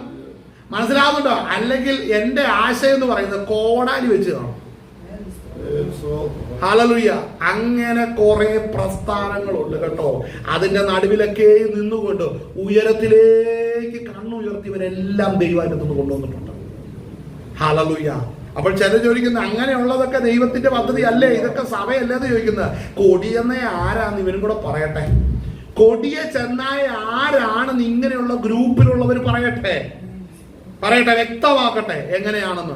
അപ്പോൾ അവർക്ക് ഛേദം വരാത്തതും കേടുവരാത്ത ഒരു പ്രസംഗം ഒന്നും ഉണ്ടാക്കും. അയ്യോ, ആ പ്രസംഗം ഉണ്ടല്ലോ അങ്ങ് അതിർത്തി കൊണ്ടുപോയിട്ട് ഒരു ബോംബ് ഇങ്ങോട്ടും വരുന്നില്ല, ഒരു ബോംബ് അങ്ങോട്ടും പോകുന്നില്ല. ബ്രഹ്മോസൊക്കെ ചെന്ന് ഇടിച്ച് അവന്റെ ഉപദേശം താഴോട്ട് പോകും, ഇന്ത്യയിൽ തന്നെ വീണ് പൊട്ടുപോകും. എന്നാ പറഞ്ഞ കാര്യം, അങ്ങനെ ചില പ്രസംഗങ്ങളുണ്ട്. ആ പ്രസംഗം ചെന്നാ മനസ്സിലാവുന്ന ഒരു മനുഷ്യൻ അങ്ങോട്ടും പോരില്ല, ഒരു മനുഷ്യൻ ഇങ്ങോട്ടും പോരില്ല. പിശാചൊക്കെ നെഞ്ചത്ത് കൈയടിച്ച് അലറിപ്പോ. കാര്യം ഇതൊക്കെ എങ്ങനെ പിശാചിന് പോലും പറ്റാത്ത ചില വാസ്തവന്മാർ പ്രസംഗിച്ചുണ്ടാക്കുന്നത്. ഹല്ലേലൂയ. പൗലോസ് പറയുന്നത് ശ്രദ്ധിക്കണം. പൗലോസ് എന്താ അവിടെ പറയുന്നത്? ലജ്ജാകരമായ രഹസ്യങ്ങളെ ത്യജിച്ച് ഉപായം. കണ്ടോ, അതൊരു ഉപായമാ. രഹസ്യങ്ങളെ മിണ്ടാതിരുന്നാൽ ഒരു ഉപായമാ. എല്ലാ വഷളത്വം കയ്യിലുള്ളവനെ കണ്ടിട്ട് അവന്റെ കുറവ് അവന് ബോധ്യപ്പെടുത്തുന്നില്ലെങ്കിൽ മകനെ, അതിലും വലിയ ഉപായം വേറൊന്നുമില്ല. ആ ഉപായം ഒരു വലിയ ഉപായം തന്നെയാണ്. മിണ്ടില്ല. ചിലരുടെയൊക്കെ ചിലർക്ക് ക്രൗഡ് ഉണ്ടാകുന്നല്ല, ചിലർക്ക് വലിയ ഫോളോവേഴ്സ് ഉണ്ടാകുന്നുണ്ടല്ലോ. പറയേണ്ടത് പറയാത്തതുകൊണ്ടാ. നീ എന്ന് വാതോർന്ന് പറയേണ്ടത് പറഞ്ഞോ. ഹല്ലേലൂയ. അന്നെല്ലാം വിട്ടുപോകും. കർത്താവിന്റെ കൂടെ ആരുമില്ല. അവനെ ക്രൂശിക്കാന്ന് പറഞ്ഞു. പീലാത്തോസിനോട് പറഞ്ഞു അവനെ ക്രൂശിക്കാൻ പറഞ്ഞു. അപ്പൊ പീലാത്തോസ് ഇവനെ ക്രൂശിച്ച എല്ലാ ജനവും ഞാൻ പറയുന്ന പോലെ കേൾക്കുന്നു. അപ്പോഴത്തേന് അടുത്ത ഡയലോഗ്, സ്തോത്രം, ഈ നാളുകളിലെ ഹേരോദാവിനിട്ട് നേരെ മത്സരിക്കാൻ ആരെങ്കിലും ഉണ്ടെങ്കിൽ അവൻ സ്തോത്രം ശത്രുവായി തീരുമെന്ന് പറഞ്ഞു. അത് കേട്ട് കഴിഞ്ഞപ്പോഴത്തേനും പീലാത്തോസിന് പേടി തുടങ്ങി. മനസ്സിലാകുന്നുണ്ട്? അങ്ങോട്ടും ഇങ്ങോട്ടൊക്കെ പോയി. ഗബദ കൽത്തളത്തിൽ ചെന്ന് അങ്ങോട്ടും ഇങ്ങോട്ടൊക്കെ നടന്നു നോക്കി. പീലാത്തോസ് ഒക്കായിട്ട് അവിടെ ഇരുന്നു നോക്കി. അവന്റെ അപ്പനപ്പൂപ്പന്മാർ ഇരുന്ന കസേര ഇരുന്നിട്ട് ഒരു കാര്യം തീരുമാനിച്ചു, ഇവനെ അങ്ങ് ക്രൂശിച്ചേക്കാന്ന്. ഇവനെ ക്രൂശിക്കുന്നതോടുകൂടെ ഈ ജനമെല്ലാം പിന്നെ ഞാൻ പറയുന്നത് കേൾക്കും. ഇവനെ കൊല്ലുന്നതോടുകൂടെ പിന്നെ എന്ത് പറഞ്ഞാലും യഹൂദന്മാർ കേൾക്കും. യഹൂദന്മാർ ഒത്തിരി കേൾക്കും. അവസാനം അവന്മാർ ചിലത് തിരിച്ച് പറയുകയും ചെയ്യും. നമ്മൾ ജനത്തിന് വേണ്ടി വഴിപ്പെടരുത്. മനസ്സിലാകുന്നുണ്ടോ? ഉപദേശം വിട്ടൊന്ന് കളിക്കരുത്. അമ്മേൻ വായിച്ചാട്ടെ. ഉപായം പ്രയോഗിക്കാതെയും ദൈവവചനത്തിൽ കൂട്ടുചേർക്കാതെയും സത്യം വെളിപ്പെടുത്തുന്നതിനാൽ ദൈവസന്നിധിയിൽ സകല മനുഷ്യരുടെയും മനസാക്ഷിക്ക് ഞങ്ങളെ തന്നെ ബോധ്യമാക്കുന്നു. അതായത് കൊരിന്തിൽ ഇത്രയും നാളായിട്ട് മാനസാന്തരപ്പെടാതെ ക്രമീകരിക്കപ്പെടാതിരിക്കുന്ന കൊരിന്തിലെ സകല ജനത്തെയും ന്യായവിധിയിലേക്ക് കൊണ്ടുവന്നു കഴിഞ്ഞാൽ, പൗലോസിന്റെ പ്രസംഗം എടുത്തുകൊണ്ട് വന്നു കഴിഞ്ഞാൽ അവിടെ ഒരു കാര്യം ഉറപ്പാ, എല്ലാവരുടെ മനസാക്ഷി ഉണർന്നു എന്നുള്ളത് യാഥാർത്ഥ്യമാണ്. മാനസാന്തരപ്പെട്ടില്ലെന്നേ ഉള്ളൂ. ഹല്ലേലൂയ, സ്തോത്രം. ആരും മാനസാന്തരപ്പെട്ടിട്ടില്ല, ആരും ക്രമീകരിക്കപ്പെട്ടിട്ടില്ല. അങ്ങനെ മുമ്പോട്ട് പോകുന്ന ഒരവസ്ഥ. ഹല്ലേലൂയ. അപ്പോൾ പൗലോസ് അപ്പോസ്തലന് ആ പ്രാഗൽഭ്യം ഉണ്ടായിരുന്നു. പൗലോസ് അപ്പോസ്തലന് ആ തിരിച്ചറിവുണ്ടായിരുന്നു. ഹല്ലേലൂയ. അത് ദൈവസ്ഥലം നമ്മൾ ഉറപ്പിക്കണം. ആമേൻ. ആ ഭാഗം വായിക്കുന്നത് എന്താണ്? സ്തോത്രം. എന്നാൽ ഞങ്ങളുടെ വായിച്ചേ. പ്രയോഗിക്കാതെയും കണ്ടോ, ഈ കൊടിയ ചെന്നായ്ക്കൾ വചനത്തിന് കൂട്ടുചേർക്കും. വചനത്തിന് കൂട്ടുചേർക്കും എങ്കിലാണ് അവരുടെ പിന്നാലെ വലിച്ചു കളയാൻ പറ്റുള്ളൂ. ദൈവവചനം അനുശാസിക്കാത്ത, ദൈവവചനം ഉപദേശിക്കാത്ത കാര്യങ്ങൾ ഇവരുടെ കയ്യിൽ നിന്ന് ഇട്ടുപറയും. ഇവരുടെ കയ്യിൽ നിന്ന് ഇട്ടുപറയും. വചനം പറയുന്നില്ലെന്ന് ഓർക്കണം, ഉപദേശം പറയുന്നില്ല. ഇവരുടെ കയ്യിൽ നിന്ന് ഇട്ടു പറഞ്ഞ് ചിലരെ നടത്താൻ നോക്കുന്ന ചില പരിപാടികളുണ്ട്. ഹല്ലേലൂയ. അങ്ങനെ ഇവരുടെ കയ്യിൽ നിന്ന് ഇട്ട് പറയുന്നതിനെയാണ് ഇവിടെ പൗലോസ് കൊടിയ ചെന്നായ്ക്കളുടെ സ്വഭാവത്തെ ഇവിടെ വെളിപ്പെടുത്തുന്നത്. ആമേൻ. അവിടെ വായിക്കുന്നത് എങ്ങനെയാണ്? സത്യം വെളിപ്പെടുത്തുന്നതിനാൽ ദൈവസന്നിധിയിൽ സകല മനുഷ്യരുടെയും മനസാക്ഷിക്ക് ഞങ്ങളെ തന്നെ ബോധ്യമാക്കും. അതായത് ശുശ്രൂഷ എന്ന് പറഞ്ഞാൽ മനുഷ്യരുടെ മനസാക്ഷിക്ക് ബോധ്യമാക്കുക എന്നുള്ളത് തന്നെയാണ്. മനസ്സിലാകുന്നുണ്ടോ? ഈ മനസാക്ഷിയെ ബോധ്യപ്പെടുത്തുന്ന സത്യവചനങ്ങൾ വെളിപ്പെടുന്നില്ല എന്നുണ്ടെങ്കിൽ മനസാക്ഷി ഉണർത്തുവാൻ പരിശുദ്ധാത്മാവിന് മാത്രമേ കഴിയത്തുള്ളൂ. മനസാക്ഷി ഉണർത്തുവാൻ പരിശുദ്ധാത്മാവിന് മാത്രമേ കഴിയുള്ളൂ. മനസാക്ഷി ഉണർന്നു കഴിയുമ്പോഴാണ് പാപങ്ങളെ ഏറ്റുപറയുന്നത്. മനസാക്ഷി ഉണരുന്നില്ല. ഹല്ലേലൂയ. അതിനു പകരം മറ്റു ചിലതിലേക്ക് ജനത്തിന്റെ ശ്രദ്ധ തിരിക്കും. നിന്നെ ഇപ്പൊ ഞാൻ ഇന്നലെ കോടീശ്വരനാക്കാം, ഇപ്പൊ നിന്നെ ഇഷ്ടം പോലെ സെറ്റപ്പാക്കി തരാൻ പറഞ്ഞ് സമ്പത്തിന്റെയും മറ്റു കാര്യങ്ങളും പറഞ്ഞ് അവരുടെ മനസ്സ് അതിലേക്ക് തിരിക്കും. മനസാക്ഷി ഒരിക്കലും ഉണർത്താൻ ഇവര് തയ്യാറാകത്തില്ല. അതാണ് കൊടിയ ചെന്നായ്ക്കളുടെ പ്രസ്ഥാനങ്ങളുടെ പ്രത്യേകത. അവർ മനസാക്ഷിയെ ഒരിക്കലും ഉണർത്തത്തില്ല. ഹല്ലേലൂയ. മറ്റേ അടുത്ത് നോക്കുമ്പോൾ ഇവർക്ക് ഭയങ്കര പ്രസംഗമുണ്ട്. ഒന്നും മനസാക്ഷിയോ പാപത്തെ ഉണർത്തുകയോ അതിനെ ബോധ്യം വരുത്തുന്ന ഒരു കാര്യത്തെ കുറിച്ച് ഒന്നും പറയത്തില്ല. തെറ്റാണ് എന്ന് പറയത്തില്ല. ആമേൻ. വായിച്ച അടുത്ത വാക്യം. എന്നാൽ ഞങ്ങളുടെ സുവിശേഷം മറഞ്ഞിരിക്കുന്നു എങ്കിൽ നശിച്ചു പോകുന്നവർക്ക് അത്രയും മറഞ്ഞിരിക്കുന്നു. അപ്പൊ ആർക്കാണ് മറഞ്ഞിരിക്കുന്നത്? നശിച്ചു പോകുന്നവർക്കാണിത് മറഞ്ഞിരിക്കുന്നത്. അപ്പോൾ നമ്മൾ മടങ്ങി വന്നേ. അങ്ങനെയാണെങ്കിൽ മനസ്സിലാക്കണം, ഒരു ഉപായവും പ്രയോഗിക്കാതെ സത്യവചനം ഉള്ളതുപോലെ പറഞ്ഞു. പൗലോസ് അത് ഇവിടെയും പറയുന്നുണ്ട്. വെറുതെ നമ്മൾ വായിച്ച അപ്പോസ്തല പ്രവൃത്തി 20-ാം അധ്യായത്തിന്റെ നോക്കുമ്പോഴും സ്തോത്രം അവിടെ വായിക്കുന്നതിന് 27 ദൈവത്തിന്റെ ആലോചന ഒട്ടും മറച്ചു വെക്കാതെ ഞാൻ മുഴുവനും അറിയിച്ചു തന്നിരിക്കുന്നുവല്ലോ, നിങ്ങളെ തന്നെയും താൻ സ്വന്തം രക്തത്താൽ സമ്പാദിച്ചിരിക്കുന്ന ദൈവത്തിന്റെ സഭയെ മേയിക്കുവാൻ പരിശുദ്ധാത്മാവ് നിങ്ങളെ അധ്യക്ഷരാക്കി വെച്ച ആട്ടിൻകൂട്ടം മുഴുവനെയും സൂക്ഷിച്ചുകൊള്ളുകയും. നമ്മൾ ഈ ഭാഗം ശ്രദ്ധിക്കുമ്പോൾ ഈ ആട്ടിൻകൂട്ടത്തെ വലിച്ചു കളയാൻ വരുന്നത് എപ്പോഴും എന്തിനാണെന്നറിയാവോ? അവരിൽ നിന്ന് ചിലത് സ്വന്തം അപഹരിച്ചെടുക്കാനാണ്. അവരെ ഇരുട്ടിൽ തള്ളുന്ന അങ്ങനെയാണ്. എത്രയോ കുടുംബങ്ങള് അവരുടെ താല്പര്യം കഴിയുമ്പോൾ അവർ ഇരുട്ടിത്തല്ലും. എങ്ങനെയാണെന്നറിയാവോ? ഇതുപോലെ ഓരോ മോഹങ്ങൾ, ദൈവവചനം പറയാത്ത ചില ഓഫറുകൾ ഇവർ പ്രസംഗിക്കും. ആ ഓഫർ കേട്ടാണെന്ന് ഓർക്കണം വഴിതെറ്റുന്നത്. എന്നിട്ട് ഇവര് പിന്നീടുള്ള കാലഘട്ടത്തിൽ നോക്കിയിരിക്കും, ഈ ഓഫർ വന്നോ എന്ന് നോക്കിയിരിക്കും. പരിശുദ്ധാത്മാവിനാൽ അല്ലാത്ത ദൈവം ഇങ്ങനെ ഈ വിധത്തിലൊക്കെ ചെയ്യും, ഈ വിധത്തിലൊക്കെ നിന്നെ നടത്തും, ഉയർത്തും എന്നുള്ള ആശയം അങ്ങ് കൊടുക്കുക ഇവരുടെ ഹൃദയത്തില്. മനസ്സിലാക്കണം, ദൈവം ഏറ്റവും വെറുക്കുന്ന കാര്യമാണത്. അങ്ങനെ സംഭവിക്കുമ്പോൾ നമ്മൾ വായിക്കേണ്ട മറ്റൊരു ഭാഗം ഗലാത്യ ലേഖനം 2-ാം അധ്യായത്തില് അതിന്റെ 3ഉം 4ഉം വാക്യങ്ങൾ നമുക്കൊന്ന് വായിക്കാം. 3ഉം 4ഉം 5ഉം വാക്യം. ഗലാത്യർ 2-ാം അധ്യായം ഇതിന്റെ 3, 4, 5 വാക്യങ്ങൾ വായിച്ചു. എന്റെ കൂടെയുള്ള തീത്തോസ് യവനെങ്കിലും പരിച്ഛേദന ഏൽക്കുവാൻ അവനെ ആരും നിർബന്ധിച്ചില്ല. ശ്രദ്ധിക്കേണ്ട ഒരു കാര്യമാണ് ഇവിടെ. പൗലോസ് നേരിട്ട ഒരു വലിയൊരു പ്രതിസന്ധിയാണ് ഗലാത്യ സഭയ്ക്ക് എന്ന് പറയുന്നത്. അതായത് പൗലോസ് അവിടെ തന്റെ കൂടെയുള്ള ശിഷ്യനായിരിക്കുന്ന തീത്തോസ് യവനനാണെങ്കിൽ അവൻ ജാതിയനാണ്, അവൻ യഹൂദനല്ല. എന്നാൽ ജാതിയനായിരുന്ന തീത്തോസ് പൗലോസിന്റെ വചനങ്ങളെ കേട്ട് സുവിശേഷം കേട്ട് രക്ഷിക്കപ്പെട്ട് പൗലോസിന്റെ പിന്നാലെ സുവിശേഷ വേലയിലായിരിക്കുന്നു. അങ്ങനെ ഇരുന്നപ്പോൾ സ്തോത്രം സ്നാനപ്പെട്ടു വന്ന യഹൂദന്മാരിൽ നിന്ന് ചിലര് പറഞ്ഞു, നിങ്ങൾ യേശു ക്രിസ്തുവിൽ വിശ്വസിച്ചോ, നിങ്ങൾ സ്നാനപ്പെട്ട ഒരു കുഴപ്പമില്ല, കൂടെ പരിച്ഛേദനയും കൂടെ ചെയ്താലേ രക്ഷ പൂർണ്ണമാകത്തുള്ളൂ. കാര്യം മോശ മുഖാന്തരം ന്യായപ്രമാണം എന്ന ന്യായപ്രമാണത്തിന്റെ ഒടുവിലല്ലേ കർത്താവ് വരുന്നത്. അപ്പോൾ കർത്താവ് ഒടുവിലാണെങ്കിൽ ആരംഭം എന്നതാ മോശയല്ലേ. അപ്പൊ മോശ പറഞ്ഞിരിക്കുന്ന പരിച്ഛേദന ഏറ്റേ പറ്റുള്ളൂ എന്ന് പറഞ്ഞു. ഇങ്ങനെ പരിച്ഛേദന ഏറ്റിട്ട് തീത്തോസ് പൗലോസിന്റെ അടുത്ത് ചെന്നിട്ട് പറഞ്ഞു, ആ സഹോദരന്മാര് പറഞ്ഞു പരിച്ഛേദന ഏക്കണം. അങ്ങനെ അവർ പരിച്ഛേദന ചെയ്തപ്പോ ഞാനും കൂടെ പോയി നിന്ന് പരിച്ഛേദന ഏറ്റെന്ന് പറഞ്ഞു. ഇത് കേട്ട ഉടനെ പൗലോസിന് ഇതിന്റെ യാഥാർത്ഥ്യം മനസ്സിലായി. പൗലോസിന് മനസ്സിലായി ഈ വ്യക്തി തെറ്റിപ്പോയി. കാര്യം പരിച്ഛേദന ഏറ്റാൽ ക്രിസ്തുവിനെ കൊണ്ട് പിന്നെ പ്രയോജനമില്ല. പരിച്ഛേദന ഏറ്റാൽ ന്യായപ്രമാണം ഓരോന്നും അനുസരിക്കാൻ വീണ്ടും ആ വ്യക്തി ബാധ്യസ്ഥനാകുകയാണ് ചെയ്യുന്നത്. ഹല്ലേലൂയ. നമ്മൾ ഏത് വിശ്വസിക്കുന്നു എന്നുള്ളത് വളരെ പ്രാധാന്യമാണ് കേട്ടോ.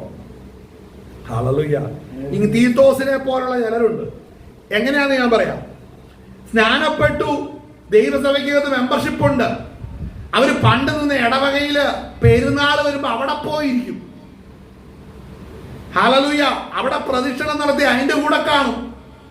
പള്ളി കയറിയായിട്ട് ഏറ്റവും പുറകിലിരിക്കും. പെരുന്നാൾ കഴിഞ്ഞതിന്റെ പിറ്റേ ദിവസം 21 ദിവസം ഉപവാസം നടക്കുമ്പോൾ അവിടെയും കാണും. മനസ്സിലാകണോ? മക്കളെല്ലാം പ്രാർത്ഥിപ്പിച്ച് അവര് നാട്ടിൽ വന്നാൽ ആരാധന കൂടാനായിട്ട് അങ്ങോട്ട് പോകുന്നറിയാവോ? എന്തുവെന്നറിയാം? സഭായോഗം കൂടാനായിട്ട് ബന്ധക്കോസ് ആരാധന വരും. പെരുന്നാളും സ്വന്തം കുടുംബത്തിൽ ആരുടെങ്കിലും മാമോദീസ വന്ന അവിടെയും പോകും. കല്യാണം വന്ന അവിടെയും പോകും. സഭായോഗത്തിലൂടെ ഒന്ന് കർത്തൃമേശ എടുക്കും. മനസ്സിലായോ? ആരോ തീത്തോസിന്റെ സ്വഭാവമുള്ള ഒത്തിരി വിശ്വാസികളുണ്ട്. അവർ പൗലോസിന്റെ കൂടെ നടന്നിട്ട് ബോധമില്ല, പിന്നെ ഇവൻ എങ്ങനെ ശരിയാവും എന്ന് പറയാം. പൗലോസിന്റെ കൂടെ നടന്നിട്ട് തെറ്റിപ്പോയി. അപ്പൊ എത്രത്തോളം ബോധമില്ലെന്ന് ചിന്തിക്കണം തീത്തോസിനെ. ഹല്ലേലൂയ. സോദരം, തീത്തോസ് തെറ്റിപ്പോയി. നമ്മളൊരു കാര്യം കേൾക്കുന്ന വചനം വളരെ ശ്രദ്ധയോടെ കേൾക്കണം. നമ്മുടെ മുമ്പിൽ കേട്ട വചനങ്ങളെ പരീക്ഷിക്കേണ്ടതിനുള്ള സാഹചര്യങ്ങൾ സ്വർഗത്തിലെ ദൈവം തന്നെ ഒരുക്കി തരും. ആ സാഹചര്യങ്ങളിലൂടെ പോകുമ്പോഴേ അറിയത്തുള്ളൂ നമ്മൾ ക്ലിയർ ആയിട്ടുണ്ടോ ഇല്ലയോ എന്നുള്ളത്. നമ്മൾ ക്ലിയർ ആയിട്ടുണ്ടെങ്കിൽ മാത്രമാണ് നമുക്ക് ദൈവരാജ്യത്തിൽ ചെല്ലാൻ പറ്റത്തുള്ളൂ. അല്ലേ? വളരെ ശ്രദ്ധിക്കേണ്ട ഒരു കാര്യമാണ്. തീത്തോസ് അങ്ങനെ തെറ്റിപ്പോയി. പരിച്ഛേദന ഏൽക്കണമെന്ന് പറഞ്ഞപ്പോൾ തീത്തോസ് അത് വിശ്വസിച്ചു.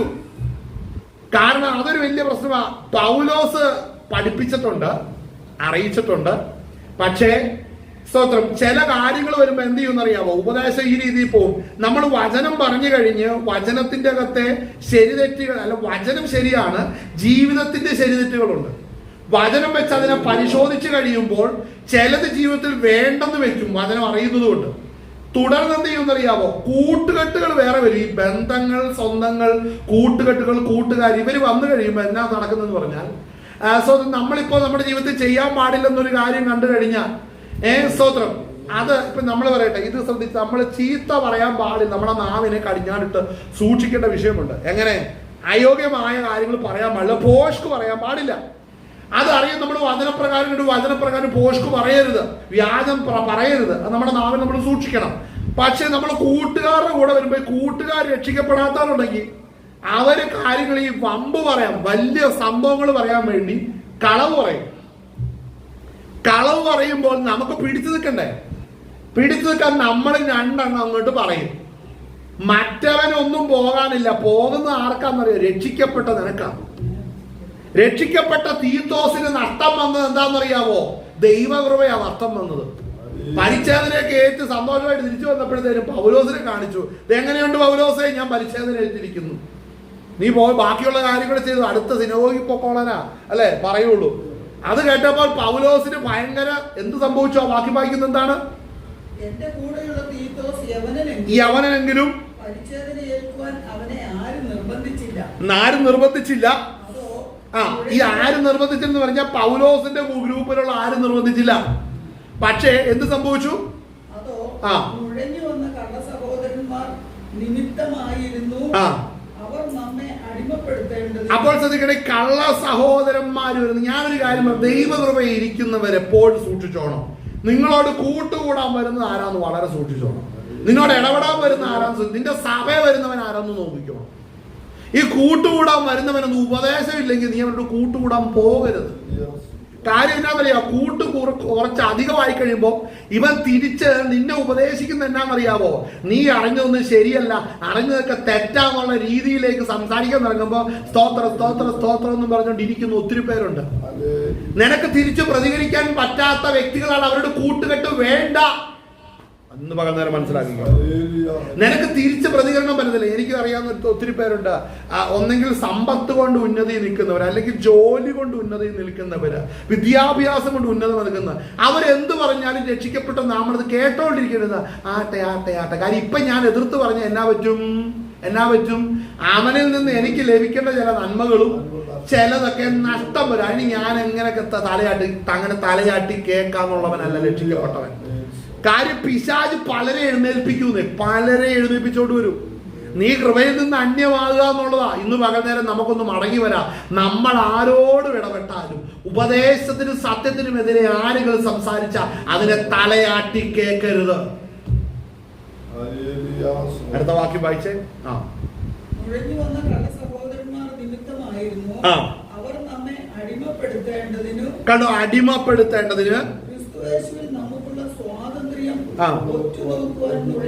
അപ്പോൾ ഈ പൗലോസ് വ്യക്തമാക്കുന്ന ഒരു കാര്യം ശ്രദ്ധിച്ചോ? ഈ വരുന്നവരെന്താ ചെയ്യുന്നറിയാം? അവർ ചെയ്യുന്ന നിസ്സാര കാര്യമല്ല.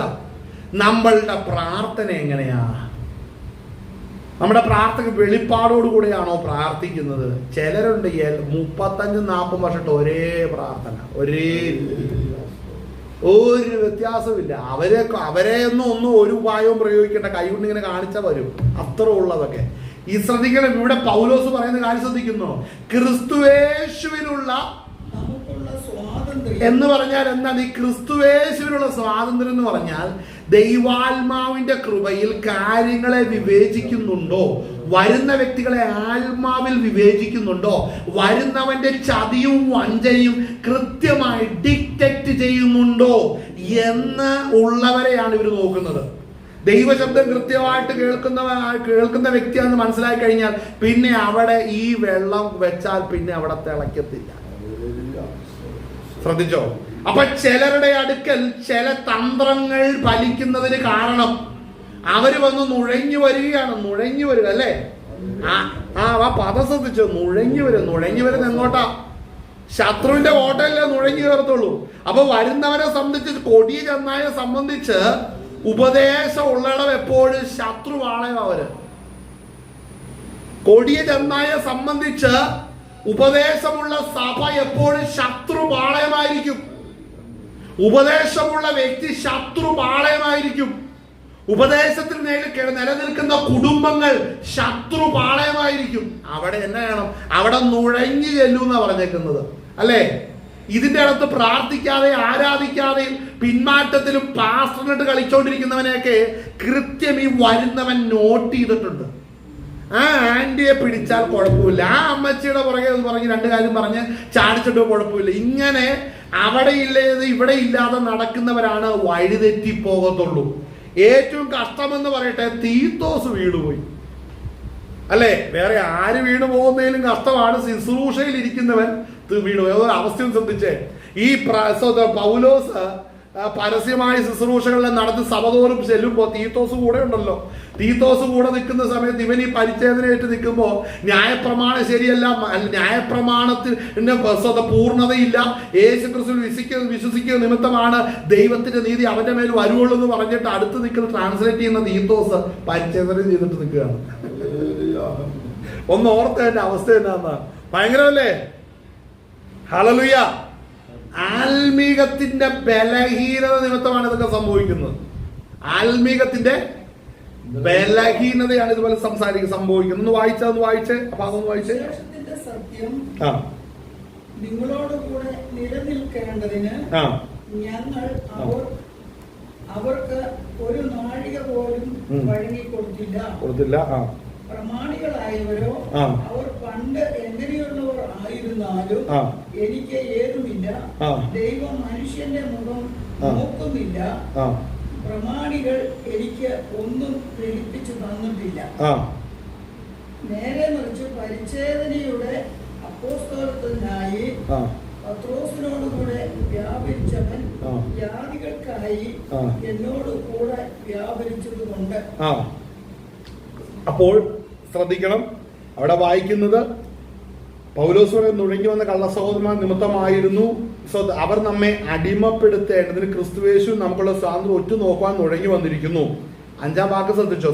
സുവിശേഷത്തിന്റെ സത്യം കണ്ടോ, നിങ്ങളോടുകൂടെ നിലനിൽക്കേണ്ടതിന്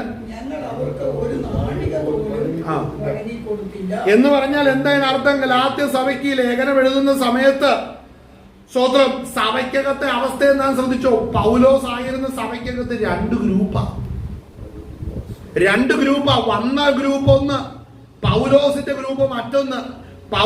മറ്റേ ഗ്രൂപ്പ് വന്നിട്ട് തീത്തോസിനെ വഴിതെറ്റിച്ച പോലെ ഇരിക്കുന്നവരെ എല്ലാം രഹസ്യത്തിൽ കൊണ്ടുപോയി പരിച്ഛേദന ഏൽപ്പിച്ചിട്ട് സഭാഹോളിൽ കൊണ്ടുവന്നിട്ട് ആരാധിക്കും, കർത്തൃമേശ എടുപ്പിക്കും. ചോദിക്കുമ്പോൾ ഞങ്ങൾ പരിച്ഛേദന ഏറ്റതാന്ന് പറയുകയും ചെയ്യും. ഇങ്ങനെ നടന്നുകൊണ്ടിരുന്നപ്പോൾ പരസ്യമായിട്ട് എതിർത്തു നിന്നു. ഈ ഭാഗമായിട്ട് അധികം വായിച്ചത് ആടോട്ടി ചെല്ലുമ്പോഴേ ഇത് ആരാന്നറിയില്ല പുറകെ കളിച്ചോണ്ടിരുന്നത് പത്രോസും യാക്കോബൊക്കെ കളിച്ചോണ്ടിരുന്നത്. എന്താ അവിടെ സംഭവിച്ചത്? അവര് സ്തോത്രം, ഈ ലീഡേഴ്സ് സ്റ്റേബിൾ അല്ലെങ്കിൽ ജനം തകരും. ലീഡേഴ്സ് അവർക്ക് ഇഷ്ടം പോലെ പ്രവർത്തിക്കുക. അവര് യഹൂദനെ കാണുമ്പോൾ അവിടെ നിൽക്കും, ജാതി വരുമ്പോൾ അങ്ങോട്ട് നിൽക്കും. അങ്ങനെ അങ്ങോട്ടും ഇങ്ങോട്ടും ഷിഫ്റ്റ് ആയപ്പോൾ ഇത് കണ്ടോണ്ട് നിന്നവർ മനസ്സിലായി, ഞാൻ പരിചയം വെച്ചാലും കുഴപ്പമില്ല, എന്തെങ്കിലും പ്രശ്നം വന്ന് പത്രോസ് ഉപയോഗിച്ചെന്ന് അവൻ അങ്ങോട്ടും ഇങ്ങോട്ടും ചാടിയല്ലേ നിൽക്കുന്നത്. അപ്പൊ എനിക്ക് പ്രശ്നമുണ്ടോ? അതൊരു വലിയ വിഷയമാണ്. നമ്മുടെ ഉപദേശം സ്ട്രിക്റ്റ് ആയേ മതിയാവത്തുള്ളൂ. ആമേൻ. സഭയെ സൂക്ഷിക്കേണ്ട ഉത്തരവാദിത്വം കൃത്യമായിട്ടുണ്ട്.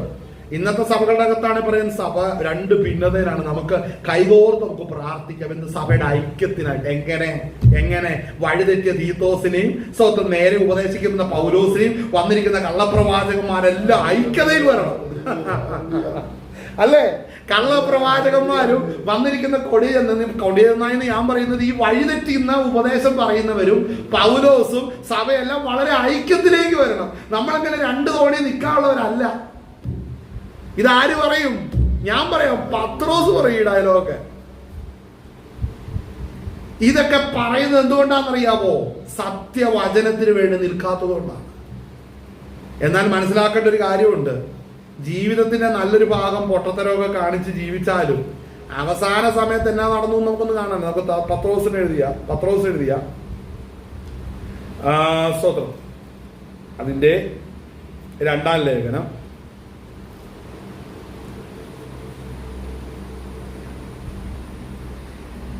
സ്തോത്രം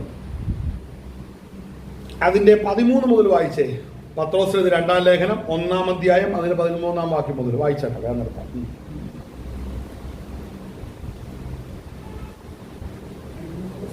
2 പത്രോസ് 1:13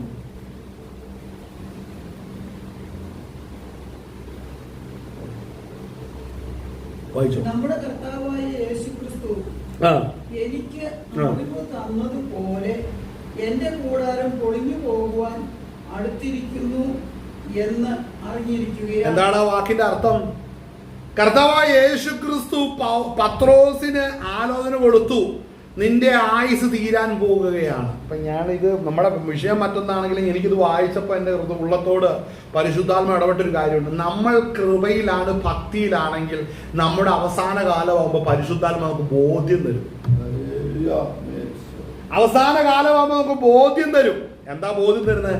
ഇവിടത്തെ വേല തീർന്നു, ഇവിടത്തെ ശുശ്രൂഷ തീർന്നു. ഒറിജിനൽ നിൽക്കുന്നവർ, അതാണ് ഒത്തിരി ദൈവദാസന്മാരുടെ ചരിത്രം നമ്മൾ അറിയുന്നുണ്ട്. അവസാന കാലമായപ്പോൾ എൻ്റെ സമയം അടുത്തിരിക്കുന്നു എന്ന് പറഞ്ഞ് കൃപയിൽ ആശ്രയിച്ച് മുമ്പോട്ട് പോയി കർത്താവിൽ നിദ്ര പ്രാപിച്ച ഒത്തിരി വിശുദ്ധന്മാരുണ്ട്. പത്രോസിന് ദൈവാലോചന ലഭിച്ചു. എന്താ ലഭിച്ചേ? നിന്റെ കൂടാരം അറിവ് തന്നതുപോലെ കണ്ടോ, എന്റെ കൂടാരം, മൺകൂടാരം പൊളിഞ്ഞു പോകുവാൻ അടുത്തിരിക്കുന്നു. ഇനി അധികം നാളില്ല. അടുത്തത് വായിച്ചോ. ഞാൻ ഈ കൂടാരത്തിൽ ഇരിക്കുന്നിടത്തോളം നിങ്ങളെ ഓർമ്മിപ്പിച്ച് ഉണർത്തുക യുക്തം എന്ന് വിചാരിക്കുന്നു. അപ്പോൾ ഓർമ്മിപ്പിച്ച് ഉണർത്തേണ്ട ചില കാര്യങ്ങളുണ്ട്. ഇനി അധികം നാളെനിക്കില്ല. ഞാനൊരു കാര്യം, ഒരു ശുശ്രൂഷകന്റെ അവസാന കാലത്താണെങ്കിലും സത്യം പറയണം, അല്ലേ? ചിലര് ചാകുന്നവരെയും പറയില്ല. ആർക്ക് വേണ്ടിയാണോ ഈ ഒന്നേ ദൈവം വിളിച്ചിട്ടില്ല, അല്ലെങ്കിൽ മറ്റുള്ളവരെ പ്രതി സത്യം പറയുന്നില്ല, ഇതേതോ ഒന്നാണ്.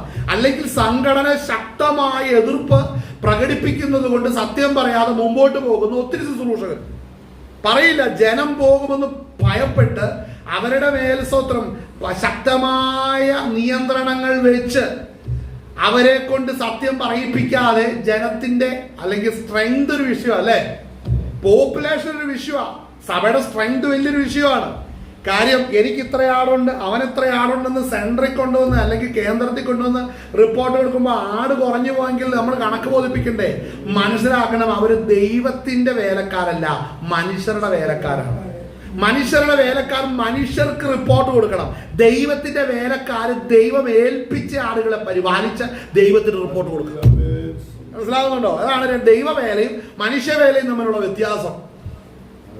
ഈ ഭാഗം ശ്രദ്ധിക്കണം.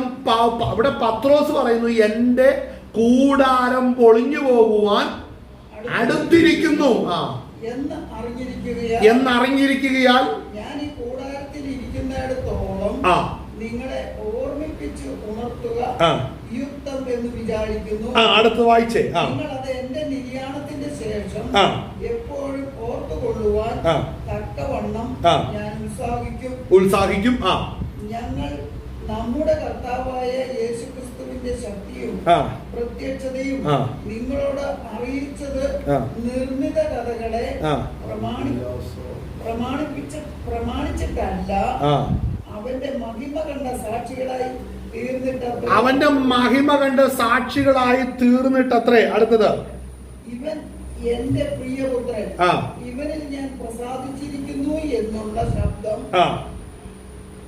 അതിശ്രേഷ്ഠ തേജസ്സിൽ നിന്ന് വന്നപ്പോൾ പിതാവായ ദൈവത്താൽ അവന് മാനവും തേജസ്സും ലഭിച്ചു. ശ്രദ്ധിക്കണം, ഈ ഭാഗങ്ങൾ വായിക്കുമ്പോൾ പത്രോസ് ഉപദേശത്തിൽ ഉറയ്ക്കുകയാണ്. കാരണം തന്റെ ആയുസ് തീരാറായി. അതിന്റെ 12-ാം വാക്യം വായിക്കുന്നത്, അതുകൊണ്ട് നിങ്ങൾ അറിഞ്ഞവരും ലഭിച്ച സത്യത്തിൽ ഉറച്ചു നിൽക്കുന്നവരും എന്ന് വരികിൽ ഇത് നിങ്ങളെ എപ്പോഴും ഓർമ്മിച്ച് ഉണർത്തുവാൻ ഞാൻ ഒരുങ്ങിയിരിക്കുന്നു. അപ്പോൾ സ്തോത്രം, അറിഞ്ഞ സത്യത്തിനു വേണ്ടി പത്രോസ് ഉറച്ചു നിൽക്കണമായിരുന്നു, അല്ലേ? അപ്പോൾ അവസാനം ഈ ലേഖനം എഴുതുന്ന സമയത്ത് മനസ്സിലാക്കണം, പത്രോസിന്റെ ആയുസിന്റെ അവസാന സ്റ്റേജിലേക്ക് ആരെത്തി? പത്രോസ് എത്തി. അപ്പോൾ തന്റെ താൻ ക്രൂശിക്കപ്പെടുവാൻ പോകുന്നു, അല്ലെങ്കിൽ താൻ തലകീഴായി ക്രൂശിക്കപ്പെടുവാൻ പോകുന്നു, തകർക്കപ്പെടുവാൻ പോകുന്നു, മരണപ്പെടുവാൻ പോകുന്നു എന്നുള്ള ദൈവത്തിന്റെ ആലോചന ലഭിച്ചപ്പോൾ മനസ്സിലാക്കണം, ആ രംഗത്തിലേക്ക് വന്നപ്പോൾ ഒരു അവസാന നിമിഷത്തിലേക്ക് വരുന്ന ഒരു മനുഷ്യന്റെ ഹൃദയത്തിൽ, രക്ഷിക്കപ്പെട്ടവനാണെങ്കിൽ അവന്റെ ഹൃദയത്തിൽ ദൈവാത്മാവ് കൊടുക്കുന്ന ആശ്വാസം എന്നാണെന്നറിയോ? വളരെ അറിയേണ്ട ഒരു കാര്യമാണ്. ചിലർക്ക് നിലവിളിയും കാറിച്ചയും, പണ്ട് ഭൂമിയിൽ നിന്ന് പോയ അപ്പച്ചനെ കാണണം, അമ്മയെ കാണണം, അളിയനെ കാണണം, അച്ചാച്ചനെ കാണണം, പെങ്ങളെ കാണണം, ഇങ്ങനെ ചാകുന്ന ഒത്തിരി പേരുണ്ട്. ഒരു ദൈവ പൈതൽ അങ്ങനെയല്ല. ആ ഒരു ദൈവ പൈതലാകുന്ന പത്രോസ് ഇവിടെ കാണുന്ന കാര്യം ശ്രദ്ധിച്ചോ? അവിടെ എന്താ ഓർമ്മിച്ചെടുക്കുന്ന ഒരു മധുരകരമായ ഒരു പശ്ചാത്തലം പുറകിൽ കിടപ്പുണ്ട്. എന്താണ്? താൻ പ്രിയം വെച്ച ദൈവപുത്രനെ താൻ അവനോടുകൂടെ ഇരുന്ന് അനുഭവിച്ച മഹത്വം ഈ അവസാന നാളുകളിൽ ഓർക്കുകയാണ്. തന്റെ ജീവൻ, തന്റെ പ്രാണൻ തന്റെ ശരീരത്തിൽ നിന്ന് വിടുമ്പോൾ അവൻ തന്റെ ആത്മാവ് പിതാവിന്റെ തിരുസന്നിധിയിൽ പുത്രന്റെ കാര്യത്തിലേക്ക് ഏൽപ്പിക്കപ്പെടുമ്പോൾ അവൻ അതിലേക്ക് നടന്നു നീങ്ങണമെന്നുണ്ടെങ്കിൽ ഒരു വലിയ മഹത്വം കണ്ടേ പറ്റുള്ളൂ. അതിനെന്താണ് പത്രോസിന്റെ ഉള്ള എവിടെയായിരുന്നു? തുറന്നു വായിച്ചേ. അവന്റെ മഹിമ കണ്ട സാക്ഷികളായി തീർന്നിട്ടത്രേ. അവന്റെ മഹിമ കണ്ട സാക്ഷികൾ. എന്തായിരുന്നു മഹിമ? ആ മഹിമ എന്തായിരുന്നു കാണാം. വായിച്ചേ. ഇവൻ എന്റെ പ്രിയപുത്രൻ, ഇവൻ എന്റെ പ്രിയപുത്രൻ, ഇവനിൽ ഞാൻ പ്രസാദിച്ചിരിക്കുന്നു എന്നുള്ള ശബ്ദം. ഇങ്ങനെ ഒരു ശബ്ദം കേട്ടു. ഈ ശബ്ദം അതിന്റെ ശ്രേഷ്ഠ തേജസ്സിൽ നിന്ന് വന്നപ്പോൾ അങ്ങനെ മഹിമ കണ്ട സ്വത്രം. ഇവൻ എന്റെ പ്രിയപുത്രൻ, ഇവനിൽ ഞാൻ പ്രസാദിച്ചിരിക്കുന്നു എന്നുള്ള ശബ്ദം അതിശ്രേഷ്ഠ. അപ്പോൾ അതിശ്രേഷ്ഠ തേജസ്സിൽ നിന്ന് വന്നു. വന്നപ്പോൾ പിതാവായ ദൈവത്തിൽ അവന് മാനവും തേജസ്സും ലഭിച്ചു. കണ്ടോ? ഇതെപ്പോഴാ സംഭവിച്ചേ? ഹല്ലേലൂയ. 17-ാം അധ്യായം മത്തായി 17. മത്തായി സുവിശേഷം 17-ാം അധ്യായം. ഹല്ലേലൂയ, സ്തോത്രം. അവിടെ ഒന്ന് വായിക്കാം. 17-ന്റെ 1 മുതൽ.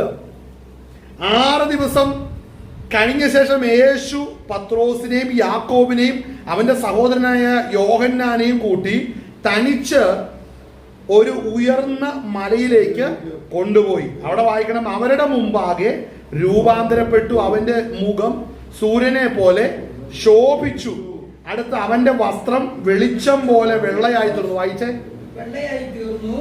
മോശയും ഏലിയാവും അവനോട് സംഭാഷിക്കുന്നതായി അവൻ കണ്ടു. അപ്പോൾ പത്രോസ് യേശുവിനോട്, കർത്താവേ, നാം ഇവിടെ ഇരിക്കുന്നതെന്ന്. ഇവിടെ ശ്രദ്ധിക്കണം. മോശയും ഏലിയാവും മരണം കാണാതെ സ്വർഗത്തിലേക്ക് പോയവരാണ്, അല്ലേ? ഏലിയാവിന്റെ കാര്യം ഓക്കെ, മോശ അടക്കി എന്ന് പറഞ്ഞു. ഏലിയാവ് മരണം കാണാതെ എടുക്കപ്പെട്ടു. എന്നാൽ നമ്മളിവിടെ വായിക്കുമ്പോൾ പുത്രനാകുന്ന കർത്താവ് ജഡത്തിൽ ഭൂമിയിൽ വസിക്കുമ്പോൾ തന്നെ അവൻ പ്രിയപുത്രനായിട്ട് സ്വർഗത്തിൽ വസിക്കുകയും ചെയ്യുകയാണ്.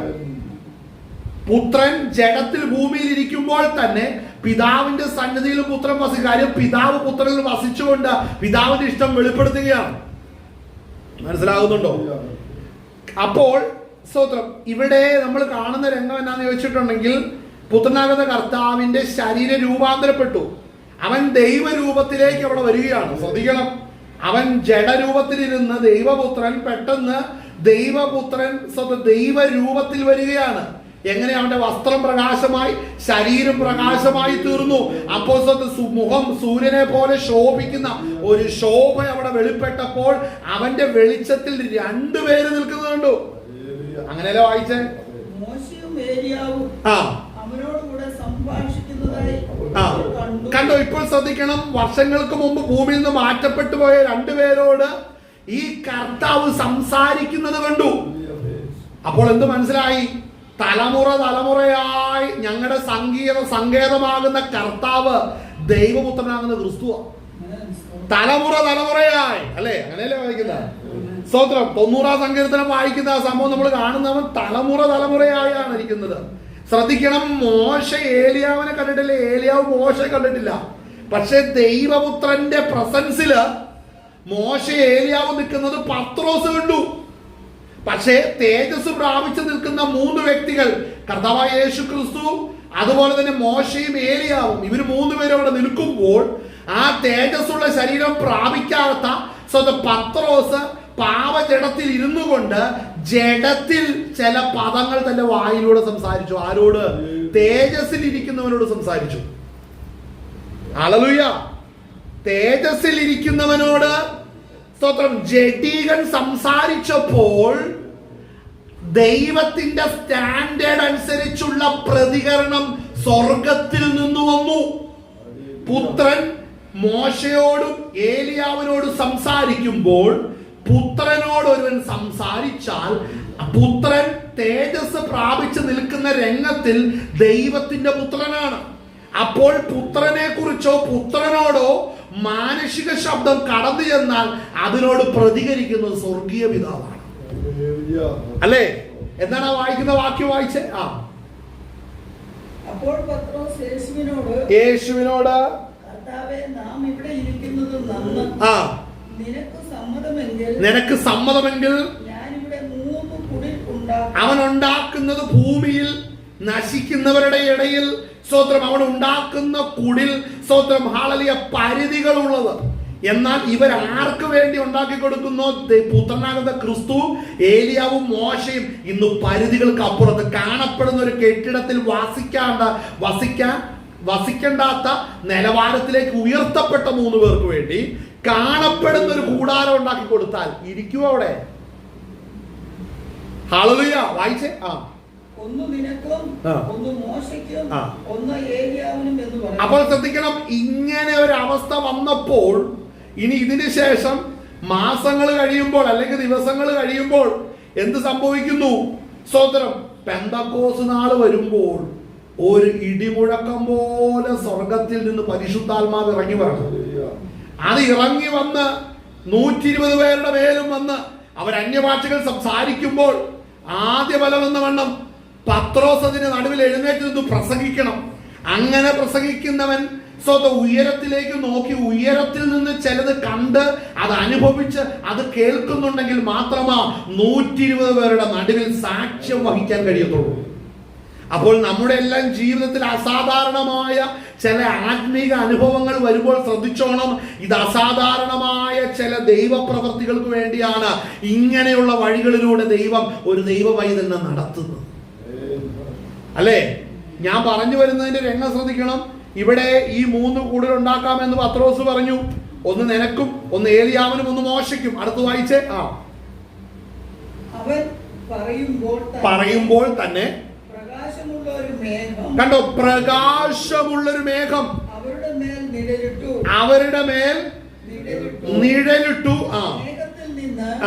ഇവൻ എന്റെ പ്രിയപുത്രൻ, ഇവനിൽ ഞാൻ പ്രസാദിച്ചിരിക്കുന്നു, ഇവന് ചെവി കൊടുക്കുവിൻ എന്ന ഒരു ശബ്ദവും ഉണ്ടായി. ശ്രദ്ധിക്കണം, ഇതിനു മുമ്പ് കർത്താവിന്റെ കാലഘട്ടത്തിൽ തന്നെ ഇതേ ദൈവശബ്ദം മുമ്പ് കേൾക്കുന്ന എവിടെയാണെന്നറിയാം? യോർദാനിൽ വെച്ചാണ്. ഇവൻ എന്റെ പ്രിയപുത്രൻ എന്നുള്ള ശബ്ദം കേട്ടു. അല്ലേ? അല്ലെങ്കിൽ സ്വർഗത്തിൽ നിന്ന് ഒരു പരിശുദ്ധാത്മാവ് പ്രാവുന്ന രൂപത്തിൽ പരിശുദ്ധിയോടെ പറന്നിറങ്ങുന്ന ആ അസാധാരണമായ കാഴ്ച യോഹന്നാൻ സ്നാപകൻ കണ്ടു. യോഹന്നാൻ സ്നാപകനോട് പറഞ്ഞത്, നീ ആരിൽ ഈ കാഴ്ച നീ കാണുന്നുവോ അവൻ ദൈവപുത്രനാണ്, മശികയാണ്. അപ്പോൾ ആ കാഴ്ച കാണാൻ ആദ്യം ലഭിച്ച ആർക്കാണ്? സ്തോത്രം, യോഹന്നാൻ സ്നാപകൻ. എന്ന് യോഹന്നാൻ സ്നാപകൻ ഇല്ല. ഇന്ന് പത്രോസ് ശുശ്രൂഷയിലായിരിക്കുമ്പോൾ പത്രോസിന്റെ അടുക്കൽ വരുന്ന ഈ കാഴ്ച അസാധാരണമായ ഒരു കാഴ്ചയാണ്. അവിടെ ഒരു മേഘം ഇവരുടെ 3 പേരുടെ മീതെ നിഴലിട്ടിട്ട് അവിടെ നിന്ന് കേൾക്കുന്ന ശബ്ദം എന്താണ്? ഇവൻ എന്റെ പ്രിയപുത്രൻ. വായിച്ചേ, തോക്കി വായിക്കേ.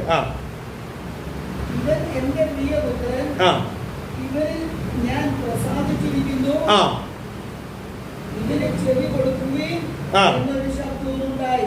സ്തോത്രം. അവിടെ വായിക്കുന്ന എങ്ങനെയാണ്? സ്തോത്രം, ഹല്ലേലൂയ. അവൻ പറയുമ്പോൾ തന്നെ പ്രകാശമുള്ള ഒരു മേഘം അവരുടെ മേൽ നിഴലിട്ടു. മേഘത്തിൽ നിന്ന് ഇവൻ എന്റെ പ്രിയപുത്രൻ, ഇവനിൽ ഞാൻ പ്രസാദിച്ചിരിക്കുന്നു, ഇവന് ചെവി കൊടുക്കുവിൻ എന്നൊരു ശബ്ദമുണ്ടായി. അടുത്തത് ശിഷ്യന്മാർ അത് കേട്ടിട്ട് ഏറ്റവും ഭയപ്പെട്ട് കവിണ്ണു വീണു. സ്തോത്രം. ഇവിടെ ശ്രദ്ധിക്കണം, ബാക്കി 2 പേരും ഇത് കേട്ടു. കാരണം എന്താണെന്നറിയാവോ? ആ നേരത്ത് പരിശുദ്ധാത്മാവ് അവരുടെ മേൽ വരാത്തത് കൊണ്ട് അവർ ഭയപ്പെട്ടിരിക്കുക. അല്ലേ? ഹല്ലേലൂയ. സ്തോത്രം. വായിച്ചാട്ടെ. ശിഷ്യന്മാർ അത് കേട്ടിട്ട് ഏറ്റവും ഭയപ്പെട്ട് കവിണ്ണു വീണു. യേശു അടുത്ത് ചെന്ന് അവരെ തൊട്ടു. ഭയപ്പെടേണ്ട എന്ന് പറഞ്ഞു. അവർ തലപൊക്കിയപ്പോൾ യേശുവിനെ മാത്രമല്ലാതെ ആരെയും കണ്ടില്ല. സ്തോത്രം. അവൻ മലയിൽ നിന്ന് ഇറങ്ങുമ്പോൾ യേശു അവരോട്, മനുഷ്യപുത്രൻ മരിച്ചവരുടെ ഇടയിൽ നിന്ന് ഉയർത്തെഴുന്നേൽക്കുന്നവരെ ഈ ദർശനം ആരോടും പറയരുത് എന്ന് കൽപ്പിച്ചു. അടുത്തത് ശിഷ്യന്മാർ അവനോട്, എന്നാൽ ഏലിയാവ് മുൻപേ വരേണ്ടതിന് എന്നു ശാസ്ത്രിമാർ പറയുമ്പോൾ ശാസ്ത്രന്മാർ പറയുന്നത് എന്ത് എന്ന് ചോദിച്ചു. അതിന് അവൻ, ഏലിയാവ് വന്ന് സകലവും യഥാസ്ഥാനത്താക്കും സത്യം. അടുത്തത്, എന്നാൽ ഏലിയാവ് വന്നു കഴിഞ്ഞു എന്ന് ഞാൻ നിങ്ങളോട് പറയുന്നു. എങ്കിലും അവർ അവനെ അറിഞ്ഞുകൊള്ളാതെ തങ്ങൾക്ക് തോന്നിയതെല്ലാം അവനോട് ചെയ്തു. അവണ്ണം മനുഷ്യപുത്രനും അവരാൽ കഷ്ടപ്പെടുവാനുണ്ട് എന്ന് ഉത്തരം പറഞ്ഞു. അടുത്ത, അവൻ യോഹന്നാൻ സ്നാപകനെ കുറിച്ച് തങ്ങളോട് പറഞ്ഞു എന്ന് ശിഷ്യന്മാർ ഗ്രഹിച്ചു. അപ്പോൾ ശ്രദ്ധിക്കണം, ഇവിടെ ഈ കാഴ്ചയും ഈ അനുഭവവും വന്നു. ഇത് വന്ന സമയത്ത് ഇവർക്ക് ഭയമാണ് ഉണ്ടായത്. എന്നാൽ സ്വന്തം തന്റെ അവസാന കാലഘട്ടത്തിലേക്ക് പത്രോസ് വരുമ്പോൾ തന്റെ നിര്യാണകാലം അടുത്തിരിക്കുന്നു, തന്റെ കൂടാരം പൊളിഞ്ഞു പോകുവാൻ അടുത്തിരിക്കുന്നു എന്നുള്ള വിഷയം സ്തോത്രം സഭയോട് അറിയിക്കുമ്പോൾ തന്റെ ഉള്ളത്തിൽ ബലപ്പെടുത്തുന്നത് കാരണം എന്നാണെന്നറിയാവോ? അന്ന് താൻ ആത്മാവില്ലാതിരുന്നപ്പോൾ, പരിശുദ്ധാത്മാവിന്റെ കൃപയില്ലാതിരുന്നപ്പോൾ, തന്റെ കണ്ണുകൊണ്ട് കാണുകയും ചെവി കൊണ്ട് കേൾക്കുകയും ചെയ്ത അസാധാരണമായ കാഴ്ചയും അസാധാരണമായ കേൾവിയും അന്ന് ഭയമാണെങ്കിലും ഇന്ന് എന്റെ ഉള്ളിൽ പരിശുദ്ധാത്മാവ് വ്യാപരിക്കുകയല്ല, പരിശുദ്ധാത്മാവിന്റെ ജീവിതത്തിൽ വന്നിരിക്കുകയല്ല, ഇന്നെനിക്കത് ദൈവശക്തിയായി തീർന്നിരിക്കുകയാണ്. അന്നത് ഭയം ഉളവാക്കിയെങ്കിൽ ഇന്നെനിക്കത് ദൈവശക്തിയാണ് ഉളവാക്കുന്നത്. അല്ലേ? എപ്പോഴാണ് ഈ രംഗം ഏതാന്ന് പറഞ്ഞത്? അവസാന സമയമായി, പത്രോസിന്റെ അവസാന കാലഘട്ടമായി. അങ്ങനെ അവിടെ പറഞ്ഞിരിക്കുന്നത്, അതിശ്രേഷ്ഠ തേജസ് എന്ന് വന്നപ്പോൾ പിതാവായ ദൈവത്താൽ അവന് മാനവും തേജസ്സും ലഭിച്ചു. അപ്പോൾ അത് ഞങ്ങൾ കണ്ടു. ദൈവപുത്രനാകുന്ന യേശു ക്രിസ്തു ദൈവത്തിന് പ്രിയപുത്രനാണ്. ഞങ്ങൾ നോക്കിയപ്പോൾ തന്നെ പിതാവിന്റെ തേജസ് അവനിൽ വന്നു. അവനിലിരിക്കുന്ന തേജസ് പിതാവിന്റെ തേജസ്സായി ഞങ്ങൾ കണ്ടു. അവിടെ വെളിപ്പെട്ട ദൈവശബ്ദമാണ് പുത്രന്റെ വായിൽ നിന്നും പുറപ്പെടുന്നത്. ഞങ്ങളത് കേട്ടു. സ്വന്തം മേഘം വെളിപ്പെട്ടു വരുമ്പോൾ അവന്റെ ശരീരവും അവന്റെ വസ്ത്രവും പ്രകാശിച്ചതുപോലെ അവനാൽ രക്ഷിക്കപ്പെട്ട് വന്നിരുന്നവർ, സ്വന്തം മോശയും ഏലിയാവും ഉൾപ്പെടുന്നവർ അവരുടെ തേജസ്സിൽ ഇരിപ്പുണ്ട്. ഹല്ലേലൂയ. ഉയരത്തിൽ നിന്ന് ശബ്ദം കേട്ടു, ഇവൻ എന്റെ പ്രിയപുത്രൻ. ആ കേട്ട ശബ്ദവും പുത്രന്റെ ശബ്ദവും ഒന്നു തന്നെയായിരുന്നു. ഇത് കേട്ടപ്പോൾ ഒരു കാര്യം പത്രോസിന് മനസ്സിലായി, ഇവൻ ദൈവപുത്രനാണ്. അതുകൊണ്ട് ഞാൻ എന്റെ ഈ മൺകൂടാരം പൊളിഞ്ഞു പോയാലും ഞാൻ പ്രിയം വെച്ച രക്ഷകന്റെ അടുക്കൽ ഞാൻ ചെല്ലുമെന്നുള്ള വലിയ പ്രത്യാശയാണ് പത്രോസിനെ ബലപ്പെടുത്തിയത്. അവസാന കാലത്ത് തന്റെ ഉറപ്പ് ശ്രദ്ധിച്ചോ? ഹല്ലേലൂയ. ഇങ്ങനെ ഒരു കാഴ്ച തന്റെ ആയുസ്സിൽ കണ്ടതുകൊണ്ട് ഹല്ലേലൂയ മരിക്കാൻ നേരത്ത് വല കൊണ്ടുവന്നും വള്ളം കൊണ്ടുവന്നും ചൂണ്ട കൊണ്ടുവരാമെന്നൊന്നും പറഞ്ഞില്ല. പറഞ്ഞോ? ഹല്ലേലൂയ. ഞാൻ ചൂണ്ടയിടാൻ പോവാന്ന് പറഞ്ഞ് ഇറങ്ങി നടന്നോ പത്രോസ്? എന്താ?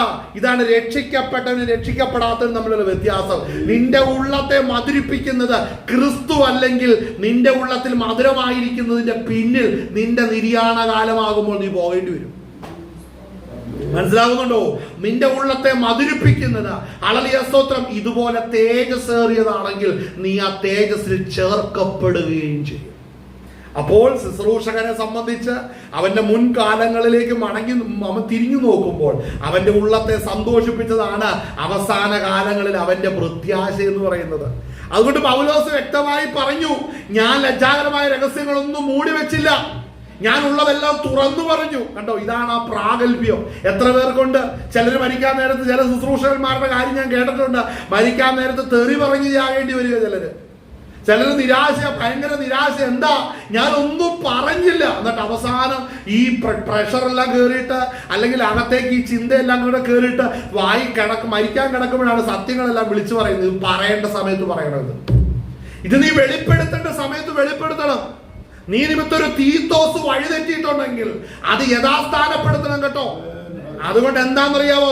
പത്രോസ് എഴുതിയ 2-ാം ലേഖനം അതിന്റെ 1-ാം അധ്യായത്തിൽ നമ്മൾ വായിച്ചു വരുമ്പോൾ ഹല്ലേലൂയ സ്തോത്രം അതിന്റെ പ്രവചനത്തെ കുറിച്ചെല്ലാം പറഞ്ഞ 2-ാം അധ്യായം അതിന്റെ 1-ാം വാക്യം വായിച്ചു തുടങ്ങുന്നത് എങ്ങനെയാണെന്നറിയാവോ? എങ്ങനെയാ വായിച്ചു തുടങ്ങുന്നത്? 2 പത്രോസ് 2:1. എന്നാൽ കള്ളപ്രവാചകന്മാരും ജനത്തിന്റെ ഇടയിൽ ഉണ്ടായിരുന്നു.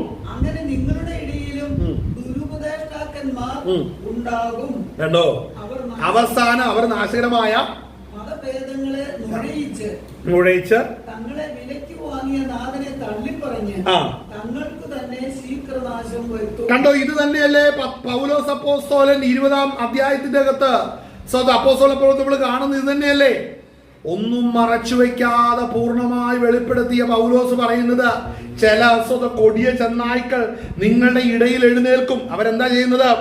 ഞാൻ പോയ ശേഷം ആട്ടിൻകൂട്ടത്തെ ആദരിക്കാത്തവർ വരും.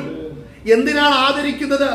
കാരണം ദൈവം തന്റെ രക്തം കൊടുത്ത് വീണ്ടെടുത്തിരിക്കുന്നെങ്കിൽ എനിക്ക് മുടക്കിയ അതേ മുതലും അതേ വിലയുമാണ് എന്റെ സഹോദരന് മുടക്കിയിരിക്കുന്നത്. അല്ലെങ്കിൽ ആ ബോധ്യത്തോടെ ബഹുമാനത്തോടെ ഇടപെടുവാൻ ഇടയായി തീരും. ഹാളല്. എന്നാൽ ഇങ്ങനെയുള്ളവർ അങ്ങനെയല്ല. ഈ കൊടി ചെന്നായ്ക്കൾ എന്ന് പറഞ്ഞാൽ മറ്റുള്ളവൻ ഒരു വിലയും കൊടുക്കത്തില്ല, മറ്റുള്ളവൻ ഒരു പരിഗണനയും കൊടുക്കത്തില്ല. അവരിരിക്കുന്ന അവന്റെ അടിമപ്പണി എടുക്കാൻ വന്നവനോ അല്ലെ അവനെ സ്വന്തം കീഴ്പ്പെട്ടിരിക്കണോ, അങ്ങനെ മറ്റുള്ളവരുടെ തലേ കയറി ഭരിക്കുന്ന ശുശ്രൂഷകരക്കാർ ശ്രദ്ധിച്ചിട്ടുണ്ടോ? അതിതാണ് സാധനം. കൊടിയ ചെന്നായുടെ ലിസ്റ്റിൽപ്പെടും. ഹാളലുയ്യ. അത് ചിലപ്പോ പാസ്റ്റർമാരുണ്ട്, അവരുടെ കുടുംബമുണ്ട്, അങ്ങനെ തന്നെയാണ്. തലേ കയറി നിന്ന് ഇടപെടും അല്ലേ. എന്താണ് അവർ ചെയ്യുന്ന കാര്യം? എന്താണ്? പോയ ശേഷം ആട്ടിൻകൂട്ടത്തെ ആദരിക്കാതെ കൊടിയ നായ്ക്കൾ നിങ്ങളുടെ ഇടയിൽ കടക്കും. അടുത്തത് എന്ന് ഞാൻ അറിയുന്നു, ശിഷ്യന്മാരെ തങ്ങളുടെ പിന്നാലെ കണ്ടോ, വലിച്ചു കളയുക. ആ പദം ആരും മറക്കരുത്. വലിച്ചു കളയുവാൻ, വിശ്വാസ ജീവിതത്തെ സ്വന്തം ഹാളലിയ ഇങ്ങനെയുള്ള ചില വ്യാജന്മാരുടെ പിന്നിൽ വലിച്ചു കളയാൻ ഉപദേശിക്കുന്നവർ അവരുടെ കയ്യിൽ നിന്ന് ചിലതിട്ട് ജനത്തെ വഞ്ചിക്കും. അവരുടെ ലക്ഷ്യം പണവും അധികാരവും മാത്രമാണ്. പണത്തിന് വേണ്ടി ഈ ഒരു ലോകത്തിലൊരു പ്രത്യേകതയുണ്ട്. പണം കൂടുതലായി കഴിഞ്ഞാൽ പിന്നെ അധികമൊന്നും ആരും എതിർക്കാൻ പോകത്തില്ല, അധികം ആരും പറയാനൊന്നും. അപ്പൊ അത് കണ്ണടക്കും. എന്നാ കാരണം എന്നറിയാവോ? അവരോട് മുട്ടാൻ ചെന്നിട്ടുണ്ടെങ്കിൽ നമുക്ക് മുറിവ് വരും. അതിലും നല്ലത് മിണ്ടാതിരിക്കുക. പക്ഷെ ഇവൻ എങ്ങനെയാ വലിയവനായത്? വ്യാജം പറഞ്ഞാണ് വലിയവനായത്. ഇവന്റെ കൂടെയുള്ളവരോ എല്ലാം കുരുടന്മാരും അന്ധന്മാരും, ആത്മീകമായി കുരുടന്മാരും അന്ധന്മാരും. അതാണ് ഇവന്റെ കസ്റ്റമേഴ്സ് അല്ലേ. Hallelujah, hallelujah. കസ്റ്റമേഴ്സ് അല്ലേ. പലരും കസ്റ്റമേഴ്സ് ആയിട്ട് കാണുന്ന ബിസിനസ് മൈൻഡുള്ള ഒത്തിരി പേര് അല്ലേ. ചിലരുടെ ഉള്ളും മൈൻഡ് നിറച്ച് ബിസിനസ് തിയോളജിയാണ് ചിലർക്ക്. എങ്ങനെ ദൈവത്തെ വ്യാപാരം ചെയ്യാം, എങ്ങനെ ദൈവത്തെ ഉപയോഗിക്കാം, എങ്ങനെ ദൈവത്തെ വിറ്റ് സ്വത്രം യൂതയെ കവച്ചു വെക്കാം. ഇതാണ് അനേകരുടെ ഉള്ളിൽ. ഈ ബിസിനസ് മൈൻഡാണ് അനേകരുടെ ഉള്ളില്. എന്തുകൊണ്ട്? അതുകൊണ്ട് അവർ വലിച്ചു കളയുന്നത്. ശിഷ്യന്മാരെ തങ്ങളുടെ പിന്നാലെ വലിച്ചു കളയുവാൻ. ഹല്ലേലൂയ. അതുകൊണ്ടാണ് ഈ പത്രോസ് അവസാന നാളായി ഇപ്പോൾ ഉള്ളതുപോലെ എഴുതി. 2-ാം അധ്യായം മുഴുവൻ കള്ളപ്രവാചകന്മാരെ കുറിച്ചാ അല്ലേ. മുഴുവൻ ഉള്ളതുപോലെ. കാര്യം തന്റെ പിന്നാലെ ആരും വന്നോണ്ട് ഇടപെടണ്ട. പണ്ട് തീത്തോസ് തെറ്റിപ്പോയപ്പോ ഇനി ആരും ഒരുത്തരും ന്യായപ്രമാണം ശരിയാണോ അല്ലെങ്കിൽ പരിച്ഛേദന ശരിയാണോ ഇനി എന്റെ പേര് പറഞ്ഞ് പ്രസംഗിക്കരുത്. അതിന് ഞാൻ അശേഷം കരുണയില്ലാതെ വെട്ടുകാണ് ലേഖനം പുറത്തു വന്നു. ഹല്ലേലൂയ. പക്ഷെ നിലപാട് പുറത്തു വന്ന് അവസാന നാളുകളിലാന്ന് ഓർക്കണം. നല്ല നാളുകൾ സമയം കിട്ടിയപ്പോ മിണ്ടിയില്ല. അതുകൊണ്ട് എന്നാൽ കള്ളപ്രവാചകന്മാർ ജനത്തിന്റെ ഇടയിൽ ഉണ്ടായിരുന്നു. അവൻ അങ്ങനെ നിങ്ങളുടെ ഇടയിൽ ദുർവാർത്തകന്മാർ ഉണ്ടാകും. 2-1 അല്ലേ. വായിച്ചേ, വേഗം വായിച്ചു തീർത്ത്. എന്നാൽ കള്ളപ്രവാചകന്മാരും ജനത്തിന്റെ ഇടയിൽ ഉണ്ടായിരുന്നു. അങ്ങനെ നിങ്ങളുടെ ഇടയിലും ദുരുപദേഷ്ടാക്കന്മാർ ഉണ്ടാകും. അവർ നാശകരമായ മതഭേദങ്ങളെ നിർണയിച്ച്. കണ്ടോ, അവിടെ വായിക്കുന്ന എന്താണ്? അവിടെ 2 കാര്യമാണ് അവിടെ വായിക്കുന്നത്. സ്തോത്രം. അവിടെ മതഭേദങ്ങളെ അല്ലേ, നാശകരമായ മതഭേദങ്ങളെ നുഴയിച്ച് തങ്ങളെ വിലയ്ക്ക് വാങ്ങിയ നാഥനെ തള്ളിപ്പറഞ്ഞ് തങ്ങൾക്ക് തന്നെ ശീഘ്രനാശം വരുത്തും. കാരണം എന്താന്ന് ചോദിച്ചാൽ ആത്മാവിൽ നടത്തപ്പെടുന്നു. നമ്മൾ ഇവിടെ കൂട്ടി വായിക്കേണ്ടത് എവിടാന്നറിയാവോ? ഗലാത്യ ലേഖനത്തിന്റെ ആ വായിച്ച വാക്യമാണ്. തങ്ങളുടെ ശിഷ്യന്മാരെ സ്വത്രം അവരുടെ ക്രിസ്തുവേശുള്ള സ്വാതന്ത്ര്യം നിന്ന് ഒറ്റുനോക്കാൻ നുഴഞ്ഞു വന്നിരിക്കുന്നു. ക്രിസ്തുവേശുള്ള സ്വാതന്ത്ര്യം ഇവിടെ വായിക്കേണ്ടത് എങ്ങനെയാണെന്നറിയാവോ? ഇത് സ്വത്രം നാശകരമായ മതഭേദങ്ങളെ നുഴയിച്ച് ഹെരസികളെ കൊണ്ടുവന്ന് വഴിതെറ്റിക്കുന്ന എന്തുകൊണ്ടാണെന്നറിയാവോ? ആത്മാവിൽ നടത്തപ്പെടരുത്, സത്യത്തിൽ നടത്തപ്പെടരുത്, ദൈവകൃപയിൽ നടത്തപ്പെടരുത്. അപ്പൊ ദൈവകൃപയിൽ നിന്ന് തെറ്റിച്ചാൽ മാത്രമേ സ്വത്രം ഇങ്ങനെയുള്ളവരുടെ ഉപദേശം അവിടെ ഫലിക്കത്തുള്ളൂ. ഒരുവൻ ദൈവകൃപയിൽ നിന്ന് വീണാൽ മാത്രമേ അവനെ വഴിതെറ്റിക്കാൻ പറ്റത്തുള്ളൂ. അത് ഏറ്റവും നല്ലത് ദൈവത്തെ അവന്റെ മുമ്പിൽ നിന്നും മറയ്ക്കുക എന്നുള്ളതാണ്. അഭിഷേകത്തെയും കൃപയെ അവന്റെ മുമ്പിൽ നിന്നും മറയ്ക്കുക എന്നുള്ളതാണ്. സത്യവചനത്തെ യഥാർത്ഥമായി കാണാതെ വണ്ണം അവരുടെ കണ്ണുകൾക്കും അവരുടെ മനസ്സുകൾക്കും സ്തോത്രം ക്ഷീണം വരുത്തുവാനാണ് ഇങ്ങനെയുള്ളവർ പ്രവർത്തിക്കുന്നത്. വളരെ സൂക്ഷിക്കേണ്ട വിഷയമാണത്. ഹല്ലേലൂയ. എങ്ങനെയെങ്കിലും വല്ല കാര്യം നടന്നാൽ മതി എന്ന് വിചാരിക്കുന്നവനൊക്കെ പോക്ക് കേസായത്. ആമേൻ. അപ്പൊ അവിടെ വായിക്കുന്ന കാര്യം ശ്രദ്ധിക്കണം. അവിടെ വായിക്കുന്നത് നാശകരമായ മതഭേദങ്ങളെ നുഴയിച്ച് തങ്ങളെ വിലയ്ക്ക് വാങ്ങിയ നാഥനെ തള്ളിപ്പറഞ്ഞ് തങ്ങൾക്ക് തന്നെ ശീഘ്രനാശം. അപ്പൊ ഫസ്റ്റ് സ്റ്റെപ്പ് എന്താണെന്നറിയാവോ? ഇവര് ദൈവവുമായിട്ടുള്ള ബന്ധം ആദ്യം കട്ടാകണം. മനസ്സിലാകുന്നുണ്ടോ? ഇപ്പൊ ഞാൻ പറയാം, എൻ്റെ ഒരു അനുഭവം പറയാം. നമ്മൾ ദൈവകൃപയിൽ പ്രാർത്ഥിച്ച് വചനത്തിന് വേണ്ടി നിന്ന് സത്യത്തിന് വിശുദ്ധിക്ക് വേണ്ടി നിൽക്കുകയാണെങ്കിലുണ്ടല്ലോ, നമ്മൾ നടന്നു പോയാൽ ഇതേ ബന്ധക്കോസ് ഇതേ വാസ്തു ഇങ്ങനെയുള്ള ടൈപ്പ് ഉള്ളവൻ ഇതിൻ്റെ അകത്ത് വന്നിട്ട് പറഞ്ഞു അവന്റെ പ്രാർത്ഥന അവന്റെ ആരാധന ഇത് കേൾക്കുമ്പോ നമ്മൾ എന്താ ചെയ്ത്? എനിക്ക് ഈ അപമാനം വന്നത് ഇവിടുന്ന് പുറത്തുനിന്നല്ല. ആണോ? പുറത്തുനിന്നാണോ? രക്ഷിക്കപ്പെടാത്തവനല്ല, ഈ സഭയ്ക്കകത്ത് ഇരിക്കുന്നവനിൽ നിന്നാണ് ഈ വേദന വന്നത്. അതുകൊണ്ട് ആ മുറിവ് വന്നപ്പോ ഞാൻ പതുക്കെ ദൈവത്തിൽ നിന്ന് എന്റെ പ്രാർത്ഥന കുറച്ചു. കാരണം എന്നാ, പ്രാർത്ഥിക്കാൻ തുടങ്ങുമ്പോൾ എന്നെ ആക്ഷേപിച്ചവൻ അപ്പുറത്ത് പായയിൽ ഇരിപ്പുണ്ട്. അവന്റെ കേൾവി വേണമല്ലോ, അവന്റെ കാഴ്ചപ്പുറത്ത് വേണമല്ലോ ഞാൻ ഇന്നും പ്രാർത്ഥിക്കാൻ. ഈ മാനസിക സംഘർഷം വരുമ്പോൾ നീ പതുക്കെ പിന്മാറി തുടങ്ങും. പക്ഷെ ഞാനൊരു കാര്യം പറയാം, അങ്ങനെ ഒരുത്തൻ അവിടെ ഇരിപ്പുണ്ടെങ്കിൽ ഉടനെ നീ ഇരിക്കുന്നിടം വിട്ട് ഇതില്ലാത്തിടം പോയി നോക്കിക്കോ. നിൽക്കുന്നിടം ധൈര്യമായിട്ട് വിട്ടിറങ്ങിപ്പോയ്ക്കോ. കാര്യം നിത്യതയാണ് വിഷയം, അല്ലേ? നിത്യതയാണ് വിഷയം. അടുത്തത് ചിലര് പ്രസംഗിക്കുമ്പോൾ അല്ല ആരാധിക്കുമ്പോൾ അവൻ എന്നെ കയ്യടി കഴിച്ച്. ഇന്ന് ഒത്തിരി പാസ്റ്റർമാര് അഭിഷേകത്തിന് നേരെ സംസാരിക്കുന്നുണ്ട്, അന്യഭാഷയ്ക്ക് നേരെ സംസാരിക്കുന്നുണ്ട്, കൃപാവരങ്ങൾക്ക് നേരെ പറയുന്നുണ്ട്. ഇവന്മാരൊന്നും ചെയ്യുന്നുമില്ല, പ്രാർത്ഥിക്കുന്നു പോലുമില്ല, പ്രാർത്ഥന പോലുമില്ല. ഒത്തിരി പേര് പാട്ടുകാരുടെ പാസ്റ്റർമാരുണ്ട്, നമ്മൾ ആത്മാവിൽ ആരാധിച്ചു കഴിഞ്ഞാൽ അത് കഴിഞ്ഞിട്ട് കൈയടിച്ചിട്ട് അവർ താരിക്കുകയാണ്. ഇതൊന്നും എനിക്കിതൊക്കെ തെറ്റാ മക്കളെ എന്ന്. ഈ പത്രോസെ ചാകാൻ നേരത്തുള്ളത് എഴുതി വെച്ചു. ചിലരിതൊന്നും എഴുതാൻ പോലും വകുപ്പ് കിട്ടത്തില്ല. അതിന് മുമ്പേ ഭൂമിയിൽ നിന്ന് പോകുന്നത് ഇപ്പൊ കണ്ടോണ്ടിരിക്കുന്നത്. ഹല്ലേലൂയ.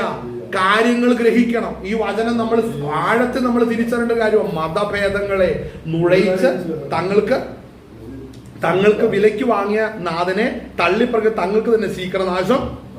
അടുത്ത സ്റ്റെപ്പ് എന്നാണെന്നറിയോ? ഇത് പ്രാർത്ഥന നിന്ന് കഴിഞ്ഞാൽ, അല്ലെ കൃപ നിന്ന് കഴിഞ്ഞാൽ, അപ്പൊ ദൈവമായിട്ടുള്ള ബന്ധം നിന്ന് കഴിഞ്ഞാൽ ഇത് ഒത്തിരി പേരുണ്ടെന്നറിയോ? എന്നോടൊരിക്കൽ പറഞ്ഞൊരു പലരുടെയും വിഷയത്തിൽ പ്രാർത്ഥിക്കുന്നപ്പോൾ ചിലർ പറയുന്ന പാസ്റ്ററെ എനിക്ക് പ്രാർത്ഥിക്കാൻ പറ്റില്ല, എന്നോട് പ്രാർത്ഥിക്കരുത് എന്റെ കെട്ടിയവൻ പറഞ്ഞേക്കുന്നത്. കെട്ടിയവൻ പറഞ്ഞ സ്വന്തം ഭർത്താവ് പറഞ്ഞിരിക്കുന്ന പ്രാർത്ഥിക്കരുതെന്ന്. എന്താ? എന്റെ കേൾവിയിൽ ഇവിടെ കിടന്ന് അന്യഭാഷയിലൊന്നും പ്രാർത്ഥിക്കണ്ട, ഇവിടെ അങ്ങനെയുള്ള കാര്യമേ വേണമെന്ന് പറഞ്ഞ് ചിലരെ ഭവനത്തിന്റെ അകത്ത് പിശാച് കുറ്റിയടിപ്പിക്കും. ചിലർ സഭയ്ക്കകത്ത് ഇവിടെ ഇതൊന്നും വേണ്ട. പിന്നെ എന്നതാ വേണ്ടത്? ഇങ്ങനെ ഇന്ന് ഞാൻ പറയാം, ഇന്ന് ഒത്തിരി പ്രസ്ഥാനങ്ങളുടെ തലപ്പത്ത് പിശാച് ചില ശുശ്രൂഷകരെ എഴുന്നേൽപ്പിച്ചിട്ടുണ്ട്. അവർ നിമിത്തം അതിൻ്റെ അകത്ത് ദൈവകൃപയുള്ളതിനെ എല്ലാം ഭാരപ്പെടുത്തി ഒതുക്കിക്കൊണ്ടാണ് ഇരിക്കുന്നത്. ശ്രദ്ധിക്കണം. പ്രാർത്ഥന നിന്നാ പിന്നെ അടുത്ത സ്റ്റേജ് എന്നാണെന്നറിയാവോ? അടുത്ത സ്റ്റേജാണ് അവരുടെ ദുഷ്കാമ പ്രവൃത്തികളെ പലരും അനുകരിക്കും. അവർ നിമിത്തം സത്യമാർഗം എങ്ങനെ ഇവിടെ വായിക്കുന്ന അവരുടെ ദുഷ്കാമ പ്രവർത്തികളെ. പ്രാർത്ഥിക്കുന്നില്ല, വിശുദ്ധിയോടെ ഇവിടെ അവന്റെ പ്രാർത്ഥനയും ആരാധനയും കുറ്റം പറഞ്ഞ് ഇപ്പൊ ഞങ്ങളുടെ എല്ലാം പ്രവർത്തനം കൊണ്ട് പ്രാർത്ഥിക്കുന്നില്ല, ആരാധിക്കില്ല, പഴയ ചാട്ടം തുള്ളലൊന്നുമില്ല, അങ്ങ് ഒതുങ്ങി നടത്തു വെച്ചു. അടുത്ത സ്റ്റേജാണെന്നറിയോ? ഈ ഉപദേശിക്കുന്ന പതുക്കെ ഇവന്റെ പാപത്തിന്റെ വലകൾ അങ്ങ് അവരിലേക്ക് ഇറക്കാൻ തുടങ്ങും. പതുക്കെ പതുക്കെ പതുക്കെ പതുക്കെ പതുക്കെ ഇവൻ ഏതിലാണോ ഇവൻ അഡിക്റ്റീവും? ചിലർ പണത്തിലാണ്, ചിലർ സെക്സിലായിരിക്കും, ചിലർ മറ്റു ചില കാര്യങ്ങളിലായിരിക്കും. ഇത് പതുക്കെ ജനത്തിന്റെ ഇടയിലേക്ക് അവരുടെ വിഷയത്തിലേക്ക് ഇറക്കി അവരെ പതുക്കെ വഴി തെറ്റിച്ചിട്ട് ഇവരെ കൊണ്ട് പാപം ചെയ്യിപ്പിക്കും. പാപം ചെയ്യിപ്പിച്ചു കഴിഞ്ഞാൽ പിന്നെ ഇവർ പ്രാർത്ഥിക്കത്തില്ല, വഴി തെറ്റി ഇവരെ ഞങ്ങള് സൂപ്പറായിട്ട് ഇവരെ വഴി തെറ്റിക്കുകയാണ്. എനിക്ക് വ്യക്തമായിട്ട് അറിയാവുന്ന പ്രസ്ഥാനങ്ങൾ, പാസ്റ്റർമാരും വിശ്വാസികൾ ഈ കാറ്റഗറിയിൽ കിടന്ന് ഇങ്ങനെ തന്നെ പ്രവർത്തിക്കുന്ന പ്രസ്ഥാനങ്ങളും പാസ്റ്റർമാരെ സഭകളെ എനിക്ക് നല്ലപോലെ അറിയാം. ഹല്ലേലൂയ. അങ്ങനെയെങ്കിൽ മനസ്സിലാക്കണം, ഇതിന്റെ നടുവിൽ നിന്ന് വേണം നമ്മൾ സ്വത്രം ഒരു വിടുതൽ പ്രാപിക്കാൻ. ഇന്ന് പകൽ നേരം ഈ വചനങ്ങൾ നിങ്ങൾ കർത്താവ് നിങ്ങളെ ബലപ്പെടുത്തുമാറാണ്. തുടർന്ന് നമുക്ക് ഈ വിഷയം സംസാരിക്കാം. ആഴത്തിൽ പറയേണ്ട വിഷയങ്ങളാണ്. അപ്പൊ ഫസ്റ്റ് സ്റ്റേജ് എന്ന് പറഞ്ഞാൽ നമ്മൾ പ്രാർത്ഥിക്കാതെ ആകുക, അഭിഷേകത്തിന്റെ നിറവ് നമ്മളിൽ നിന്ന് ഇല്ലാതാകുക, നമ്മൾ അപമാനിക്കപ്പെട്ട് നമ്മൾ മൗനമായതിനു ശേഷം രണ്ടാമത്തെ സ്റ്റേജ് ശത്രു വെക്കുന്നത് നമ്മളെ പാപത്തിൽ വീഴിക്കുക എന്നുള്ളതാണ്. പാപത്തിൽ വീഴിച്ചാൽ പിന്നെ നമ്മൾ ഒരിക്കലും നമ്മൾ പിന്നെ പ്രാർത്ഥിക്കാതാകും. കാര്യം പാപത്തിൽ വീഴിച്ചവൻ സ്വന്തം അടുത്ത് പായലിരിക്കുന്നവനാ, പാസ്റ്റർ. അപ്പൊ പിന്നെ അവൻ ചെയ്തതെല്ലാം ശരിയാകത്തില്ലേ? അവൻ ചെയ്യുന്ന പാപം അല്ലെന്നുള്ള വ്യാഖ്യാനങ്ങൾ, അവൻ അസാധാരണമായ സപ്പോർട്ടൊക്കെ വരുമ്പോൾ മനസ്സിലാക്കിക്കോണം, ഇതാണ് അടുത്തത് ശത്രു ചെയ്തെടുത്തുകൊണ്ടിരിക്കുന്നത്. അതിൻ്റെ അകത്തുനിന്ന് സൂക്ഷിച്ചൊഴിയണം. ഇങ്ങനെ കൊടിയ ചെന്നായ്ക്കൾ കടന്നു വന്ന് അനേകരെ വഴിതെറ്റിക്കും. ദൈവകൃപ പ്രാപിച്ച് അതിൽ നിന്ന് സൂക്ഷിച്ചൊഴിയുക. ഈ വചനങ്ങളാൽ സ്വർഗ്ഗം നിങ്ങളെ ബലപ്പെടുത്തുമാറാകട്ടെ. നമുക്ക് കണ്ണുകൾ അടയ്ക്കാം, നമുക്ക് പ്രാർത്ഥിക്കാം. തുടർന്ന് നമുക്ക് ദൈവവചനങ്ങളെ നമുക്ക് വരുന്ന നാൾ കേൾക്കേണ്ടതുണ്ടല്ലോ. നമുക്ക് ദൈവസന്നിധിയിൽ